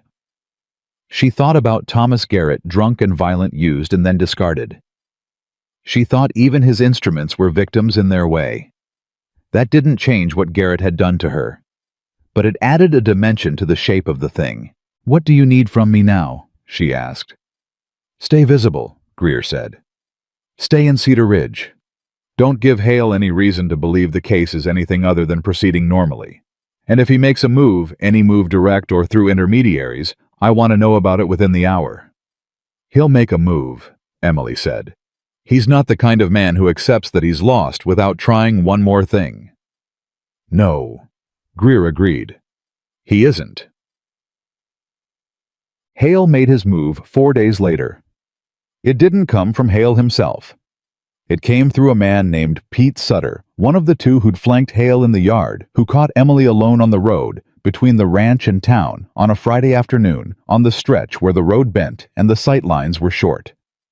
He pulled his horse across the road in front of her. She stopped the wagon. She looked at him with the steady, unhurried attention she'd developed for exactly this kind of moment. Mr. Hale wants a conversation, Sutter said. Mr. Hale knows where to find my attorney, she said. Not that kind of conversation. Sutter shifted in his saddle. He was not a complicated man. She could read him in about 8 seconds. He was uncomfortable with this particular errand, and was doing it anyway, which made him more dangerous than someone who was comfortable with it. Comfortable men were performing. Uncomfortable men were capable of escalation. What kind of conversation? She said. The kind where he makes you an offer he won't make twice, Sutter said. He says the federal thing is going to drag on for years. He says in the meantime life in Cedar Ridge can be either comfortable or very uncomfortable depending on choices you make in the next few days. He says he's willing to give you fair market value for the claim and let you walk away clean. And if I don't take that offer, Sutter looked at her. He had the grace at least to look like he didn't enjoy the next part. He says accidents happen in territories, he said. He says a woman living alone on a ranch 2 miles from town is particularly vulnerable to accidents. Emily looked at him for a long moment. Then she said, Mr. Sutter, I want you to think carefully about what you've just said to me. I want you to consider that a U.S. Marshal is currently camped at the hotel in Cedar Ridge, building a federal case against your employer. I want you to consider that what you've just delivered to me is a threat against a witness in that federal case, which is itself a federal crime. She held his gaze. And then I want you to consider whether the money Victor Hale is paying you is worth what comes next. Sutter stared at her. I'm going to turn this wagon around, she said calmly, and ride back to Cedar Ridge and tell Marshal Greer exactly what you said word for word. What you do in the next 5 minutes is going to determine a great deal about your future. She picked up the reins. I'd think fast if I were you. She turned the wagon and drove back toward town without looking behind her. Her hands were shaking by the time she was out of his sight line, but she didn't stop, and she didn't let the shaking show while it mattered, and she counted that as enough. Greer moved on Hale that same evening. It was not the dramatic confrontation Emily had imagined, if she'd imagined one. It was paperwork, a federal warrant delivered by Greer and Reardon together to the saloon, where Hale received it standing at his own bar in his good suit, with the particular stillness of a man who had known somewhere underneath all his maneuvering that the day was coming. He didn't fight it. He didn't run. He read the warrant and set it on the bar and looked at Greer with the expression of a man making one final calculation. You know this won't hold, he said. It'll hold long enough, Greer said. I have lawyers. So does Miss Harper, Greer said. Better ones, as it turns out. Emily wasn't there for it. She heard it from Reardon the next morning, who delivered it with the satisfied, careful neutrality of a deputy who had very much wanted to be the one handing over that warrant for a long time. She was at the ranch when Reardon told her standing in the kitchen with Daniel, and when Reardon left, she stood very still for a moment and let it be real. Victor Hale was in federal custody. The land was hers. Anna's documents were in the hands of a federal marshal who understood their value. She put her hands on the counter and leaned on them and breathed slowly, because the release of tension that had been held in her body for weeks was a physical thing, heavy and disorienting. Like setting down a weight you'd been carrying so long, you'd stopped noticing it was there. "Emily," Daniel said. She looked at him. He was standing across the kitchen, and he was looking at her with the unguarded expression she'd come to know, the one without the protective layer over it, the one that was just him, just the man underneath all the quiet and the careful distance. "I said I'd ask you something when this was over," he said. She straightened up from the counter. Her heart was doing something she didn't try to manage. "You did say that," she said. He came around the table. He stopped a foot from her and looked at her directly, the way he'd looked at her on that street on the first day, like he was seeing all of it at once, and had made his assessment, and it was permanent. "I'm not a man who has a lot of words for things," he said. "You know that." "I know that," she said, "but I have enough words for this." He looked at her. "Stay. Not because you have nowhere else to go. Not because the ranch needs someone in it. Stay because He stopped. Started again. "Stay because the past 5 weeks have been the first time since Anna that I felt like the future was something I could look at without." He pressed his lips together. Without needing to look away, she held his gaze.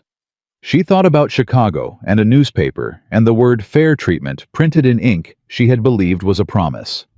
She thought about how far she'd traveled to find out what she actually wanted, and how she'd had to survive a great deal to arrive at the clarity of knowing. She thought about the photograph under the bed, the man who hadn't yet learned to brace himself. She thought, "I want to know that man.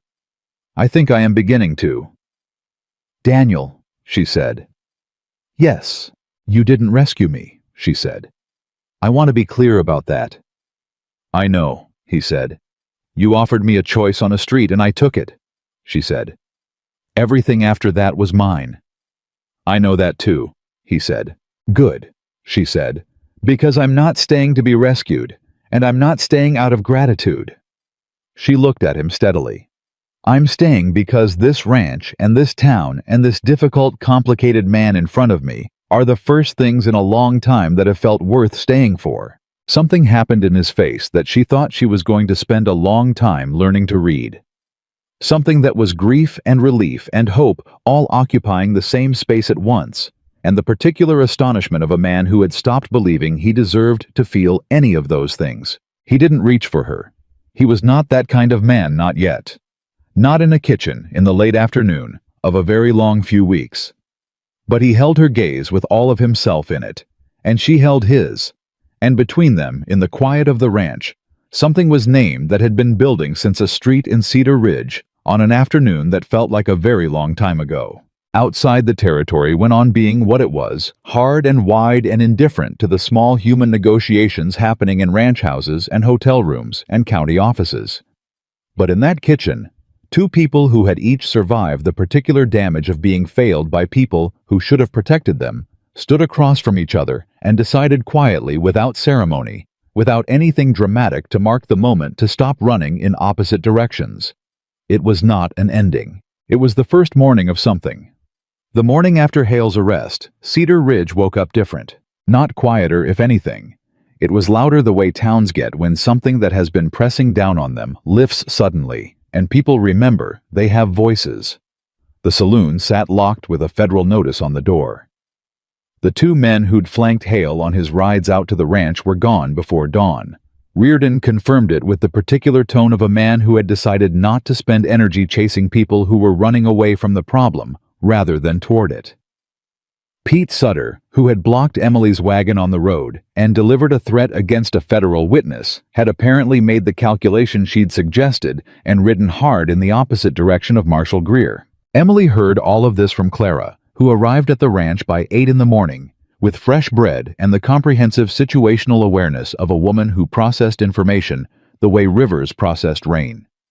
Everything eventually came through her. "The county recorder resigned this morning," Clara said, setting the bread on the counter with the satisfaction of someone delivering exactly the news she'd been waiting to deliver. "Submitted his papers to the county office before Greer could formally summon him. Which means he knows what's coming and chose the slightly less humiliating version of it." "Smart man," Emily said. "Cowardly man," Clara corrected. "But in this case, the cowardly choice and the correct choice happen to align, so we'll accept it." She sat down. "How are you?" Emily considered the question honestly. "Tired," she said. "And something else I don't have a word for yet." "Relief that hasn't finished arriving," Clara said. "Maybe that," Emily agreed. Daniel came in from the barn and poured himself coffee and stood at the counter and listened to Clara's account of Cedar Ridge's morning with the attentive quiet of a man who was processing his own version of what the day meant. Emily watched him from across the kitchen. The set of his shoulders, the way the tension he'd been carrying for weeks, had shifted into something different. Not gone, but changed in quality. Less like a man bracing against something incoming, and more like a man who was beginning to believe the incoming had passed. Clara looked between the two of them, with the sharp, affectionate perception of a woman who had known Daniel Brooks for 20 years and was seeing something in him she had not seen in 3. She didn't say anything about it. She ate her bread and drank her coffee and talked about the county recorder and the federal warrant and the remarkable speed with which Victor Hale's network of associates was discovering urgent business elsewhere in the territory. And when she left, she squeezed Emily's hand at the door just once firmly and said nothing, which said everything. Whitfield came to the ranch that afternoon with papers for Emily to sign formal documentation of the claim assertion, a letter confirming Whitfield's representation in the federal proceedings, and a preliminary valuation of the Harper land that made Emily sit down when she read the number. "That can't be right," she said. "It's a conservative estimate," Whitfield said. "The railroad's route confirmation is expected within 3 months. Once that's official, the value increases significantly." She looked at the number again. She thought about Thomas Garrett and a newspaper advertisement and the word "fair treatment" printed in ink on a page in Chicago. She thought about a man who had looked at this number and decided she was a mechanism for obtaining it. "What do I do with land worth this?" she said. Not to Whitfield, not really, to herself or to the room. "Whatever you choose," Whitfield said with the professional simplicity of a man who understood that his job ended at the legal boundary of the question. Daniel was sitting at the table. He'd been quiet since Whitfield arrived, listening. He said without looking up from the surface of the table, "There are 3 families in this territory that Hale and Caldwell ran off their claims. Clara knows who they are." Emily looked at him. "That's what you do with land worth this," he said. He looked up, then met her eyes. Part of it, anyway. She held his gaze. She thought about Anna's documents, the careful, precise records of a woman who had known she was documenting injustice for someone who would come after her. She thought about the widow with 2 boys who'd been driven off her land by a scheme Hale and Caldwell had built together and walked away from without consequence. "Can that be done legally?" she said to Whitfield. "Using proceeds from the land sale to make restitution to families who were defrauded in connected schemes." Whitfield looked at her for a moment with the measured expression of a man who had been practicing law for 30 years and was occasionally still surprised by the directions people chose. "It can be structured," he said. "It's not simple, but it can be done." "Then structure it," she said. Whitfield wrote something in his notebook. "I'll need names and documentation of the original claims." "Clara Fitch has the names," Daniel said. "Anna's documents have the connection to the schemes. Between the 2 of them, you should have what you need." Whitfield looked at the 2 of them across the table and wrote something else in his notebook that Emily suspected was not a legal note. Then he gathered his papers and stood and said he'd return in the morning with revised documents, and he left. The kitchen was quiet. "That was your idea," Emily said. "The families." "It was the obvious thing," Daniel said. "It wasn't obvious. It was generous." He looked at her directly. "Anna would have done it," he said, simply without sentiment. if she'd been the one holding the deed. Emily felt the truth of that land on her like something physical. Anna Brooks, who had spent the last months of her life documenting injustice for a future she knew she wasn't going to be part of. Who had put her records in a tin box and given them to her closest friend and said someday someone will need these. She did do it, Emily said quietly, in her way. Daniel looked at the table. He nodded once, slow. And she could see it in his face, the particular expression of a man who was finally, after 3 years, beginning to grieve cleanly. Not guilt grief. Not the corrosive, self-directed kind. Just loss. Pure and heavy and survivable. She reached across the table and put her hand over his. He looked down at it. Then up at her. He turned his hand over and held hers, and they stayed like that for a while in the quiet of the kitchen. And it was the simplest thing that had happened in weeks, and the most significant. The federal hearing was set for 6 weeks out in Prescott. In the time between, Cedar Ridge did what small towns do when the structure that has been dominating them is suddenly removed. It reorganized itself. The saloon was purchased by a man named Abbott, who had been running a dry goods operation out of Tucson and had been watching Cedar Ridge's growth with commercial interest. The county recorder's replacement was a methodical woman named Frances Holt, who had previously worked in the Territorial Land Office and had a reputation for making fraudulent filings extraordinarily difficult to execute. Deputy Reardon was quietly promoted to interim sheriff pending the county's formal process, which everyone understood was not actually pending at all. Clara Fitch said at one of the kitchen table gatherings that had become a regular feature of Emily's weeks. Towns don't change their character easily, but sometimes one thread gets pulled and the whole weave shifts. Hale was the thread, Emily said.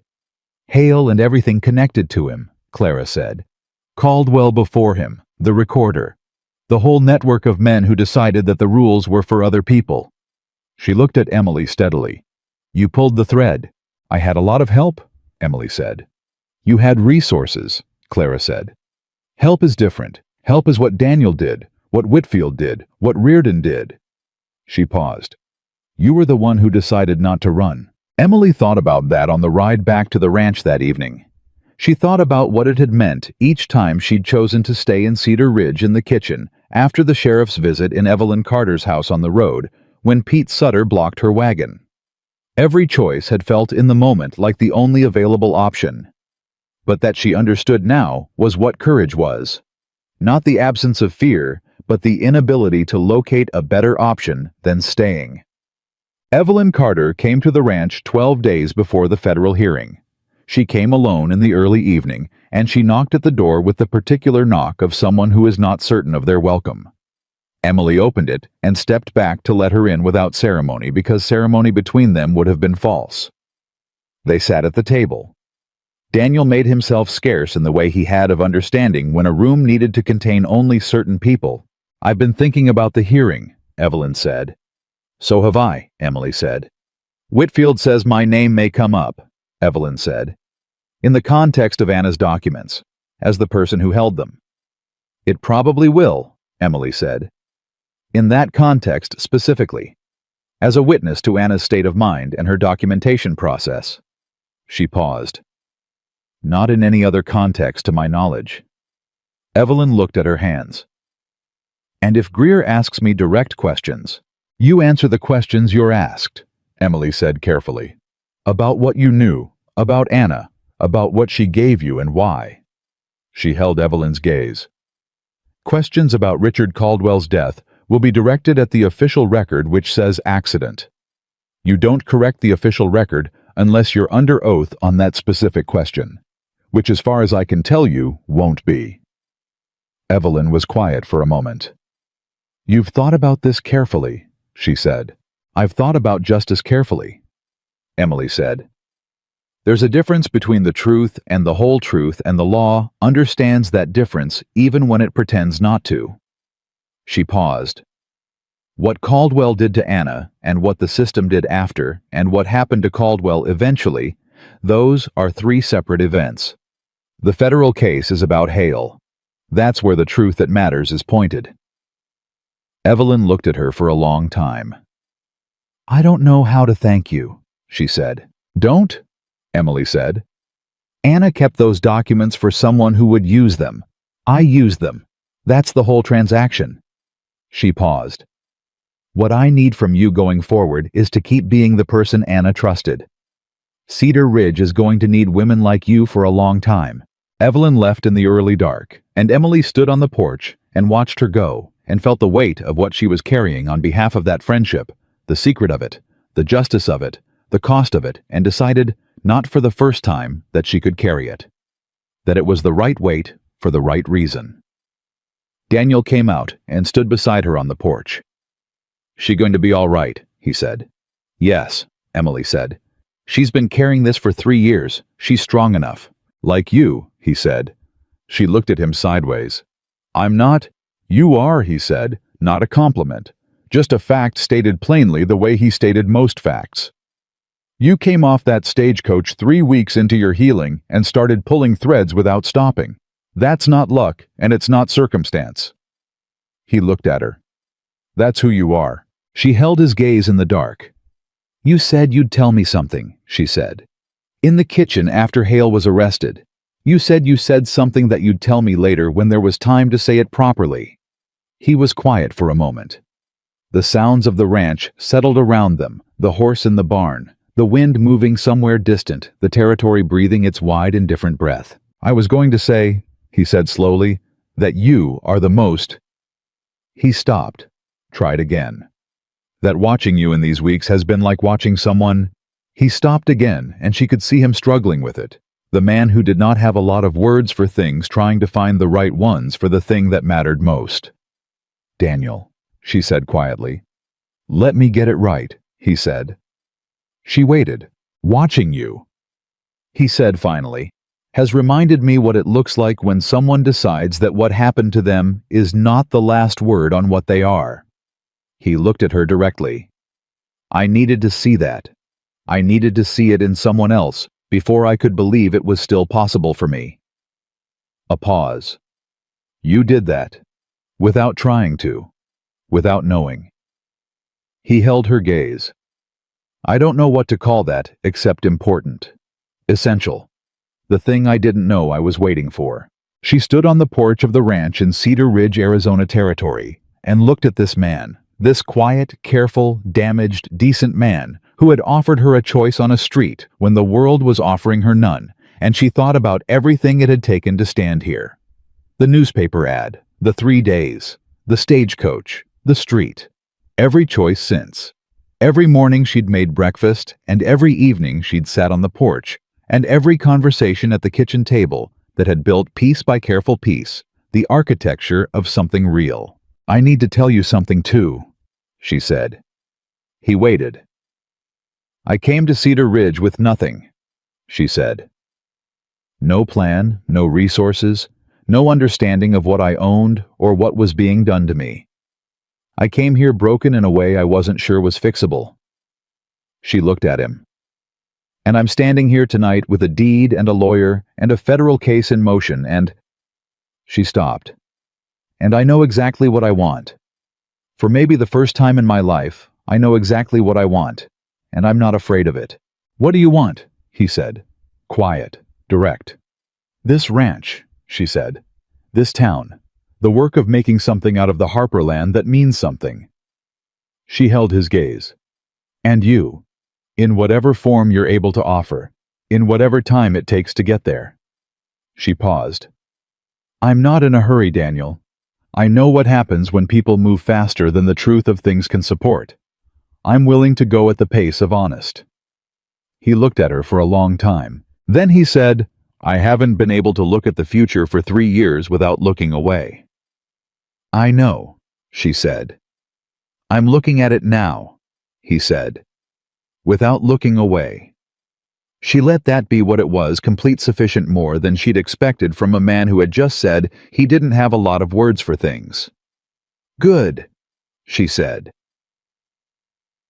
The federal hearing in Prescott lasted 4 days. Victor Hale's attorneys were expensive and aggressive and ultimately insufficient. The evidence was too comprehensive, the documentation too meticulous, the pattern too clear across too many years. Anna's records provided the connective tissue between Caldwell's old schemes and Hale's current ones. Whitfield presented the forged certificate with the precision of a man who had been waiting his whole career for exactly this kind of case.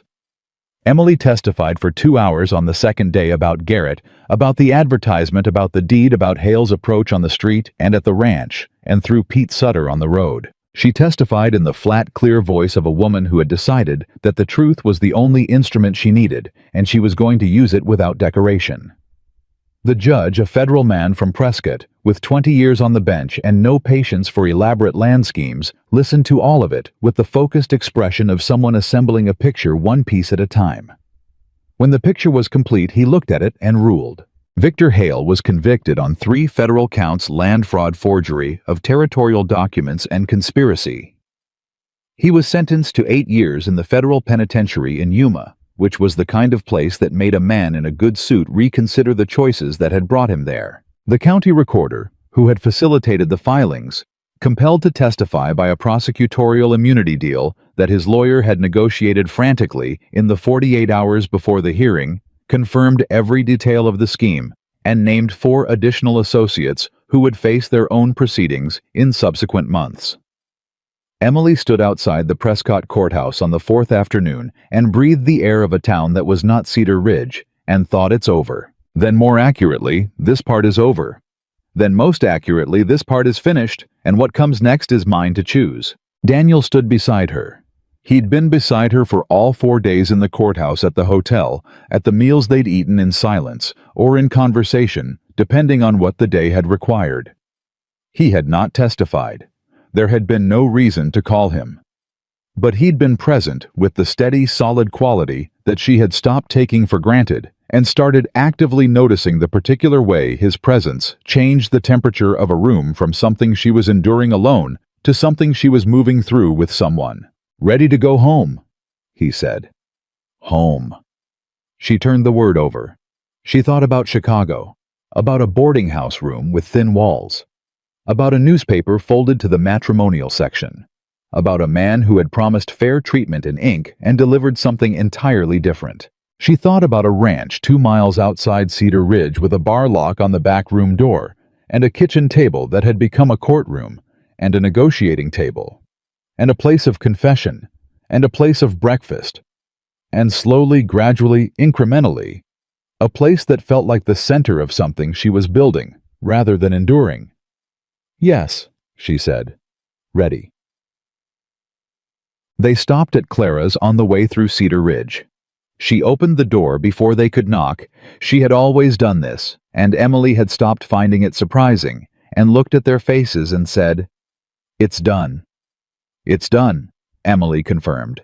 Clara pulled them both inside and put food on the table and poured coffee and sat across from them and said, "Tell me everything," which they did, and the telling took an hour and covered all of it. Hale's face when the verdict was read, the recorder's testimony, Whitfield's handling of the forged certificate, the judge's ruling, and by the end of it, Clara was sitting with her hands wrapped around her cup, looking at Emily with the expression of a woman who had watched something she'd hoped for come true and was taking a moment to actually feel it. Anna would have... Clara started and then stopped, pressed her lips together. "I know," Emily said. "She would have liked you," Clara said. "She would have..." Another stop. Her eyes were bright. "She spent those last months making sure someone would come along who could use what she left. I think she'd be glad it was you." Emily felt the weight of that settle into her, the strange layered gratitude of being chosen by someone she'd never met for a purpose she hadn't known she was carrying until she was already carrying it. "Tell me she'd have been all right," Emily said. "If things had been different, if the system had worked the way it was supposed to." Clara looked at her. "She'd have been magnificent," she said. "She always was." Emily nodded. She held that for a moment, the grief of a woman she'd never known, the gift of her records, the strange invisible bond of surviving adjacent to each other's damage. Then, she set it in the place where she was learning to keep things that were true and heavy and survivable. She stood up. Daniel stood with her. "Come to dinner Sunday," Emily said to Clara. "Both of you bring the doctor." Clara looked at her, then at Daniel, then back at her. "Both of us," she repeated. "Your family," Emily said, simply. "Both of you. All of you." Clara made a sound that was not quite a laugh and not quite a sob, and was entirely characteristic of her. "Sunday," she said. "I'll bring pie." The last move Victor Hale made came not from Hale himself. He was in a federal holding cell in Prescott by then, but from his attorney, a man named Breckett, who arrived at the ranch 2 weeks after the verdict with the particular energy of someone executing instructions he personally found distasteful. He had a document, a counterclaim filed the day before the verdict, arguing that Hale had a prior oral agreement with Garrett regarding the Harper land that predated Emily's legal claim assertion, and that this agreement constituted a valid interest under territorial common law. Emily read it at the kitchen table with Whitfield beside her. Then she put it down and looked at Breckett. "This was filed the day before the verdict," she said. "Your client knew he was going to lose and filed this as a contingency to tie up the land in civil litigation afterward." Breckett had the grace to look uncomfortable. "I'm executing my client's instructions," he said. "Of course you are," she said. She looked at Whitfield. "How long does this take to dismiss?" 30 days approximately," Whitfield said. "An oral agreement without documentation between a man now convicted of federal fraud and a man who died before establishing any formal interest has essentially no standing. Any territorial judge will dismiss it on summary motion." "File the motion tomorrow," Emily said. "Already drafting it in my head," Whitfield said. She looked at Breckett. She looked at him with the full, clear attention she'd developed for men who arrived with documents designed to frighten her, and she felt consciously, deliberately, nothing that resembled fear. "Mr. Breckett," she said, "your client is in Yuma for 8 years. This claim will be dismissed in 30 days. I want you to go back to wherever you came from and tell Victor Hale if you visit him that it's over, that there is nothing left to pull here, that Emily Harper is not leaving Cedar Ridge." Breckett put his hat on and left. The door closed behind him. Whitfield looked at her with the quiet satisfaction of a man who had enjoyed watching that particular scene. Daniel was standing at the counter. He was looking at her with an expression she had finally fully learned to read, the open one, the one without armor. "He really thought he could still win," Daniel said. "Men like that always do," Emily said. "Right up until they can't." She stood up from the table and walked to the window and looked out at the ranch, the barn, the yard, the road that ran toward Cedar Ridge and past it toward a territory that was still being decided, still being shaped by the choices of the people living inside it. She thought about a stagecoach door swinging open. She thought about dirt and a torn dress and a crowd closing in. She thought about a voice from the edge of that crowd, low, unhurried, offering something unprecedented. In that particular moment, a choice. She thought about every choice since then. Every morning she'd made them, sometimes afraid, sometimes clear, always moving forward. She turned from the window and looked at Daniel. "I want to plant something in the east field," she said. "In the spring." He looked at her. "What kind of something?" "I don't know yet," she said. "Something that takes time to grow. Something you have to be patient with." She held his gaze. "Something worth staying for." He crossed the kitchen. He stopped in front of her and looked at her with the full weight of everything he was, the grief and the guilt, and the healing and the quiet love that had been building in him since a woman had fallen out of a stagecoach and made his coffee and stood her ground in his yard and pulled threads until the whole weave of Cedar Ridge shifted, and he said, "I'll help you plant it." She looked up at him, at this man who had offered her shelter when she needed it, and respect when the world had offered her none, and who had loved her. She understood now, had understood for some time, the only way a man like him could love. Slowly, completely without conditions, and with a patience that came not from indifference, but from knowing exactly how much was at stake, she reached up and put her hand against his face. He closed his eyes for a single moment, the way people do when something finally arrives that they'd stopped letting themselves want. Then he opened them and looked at her. "Emily Harper," he said. Her name in his voice, Her real name, the one she'd reclaimed from 3 days of nightmare, was the quietest and most permanent thing she had ever heard. "Daniel Brooks," she said. And that was enough. That was everything. Two people who had each survived the particular wreckage of being failed by a world that should have protected them stood in the kitchen of a ranch in Cedar Ridge, Arizona Territory, in the autumn of 1882, and chose each other not out of desperation, not out of gratitude, not out of the absence of alternatives, but out of the clear-eyed, deliberate, fully awake knowledge of what the other person was, and what they were capable of, and what they were worth. They did not run from what had broken them. They did not pretend it hadn't happened. They carried it, both of them, the way people carry the things that have shaped them, not as wounds anymore, but as weight that had taught them what they were made of. And in the spring they planted something in the east field, and they were patient with it, and it grew.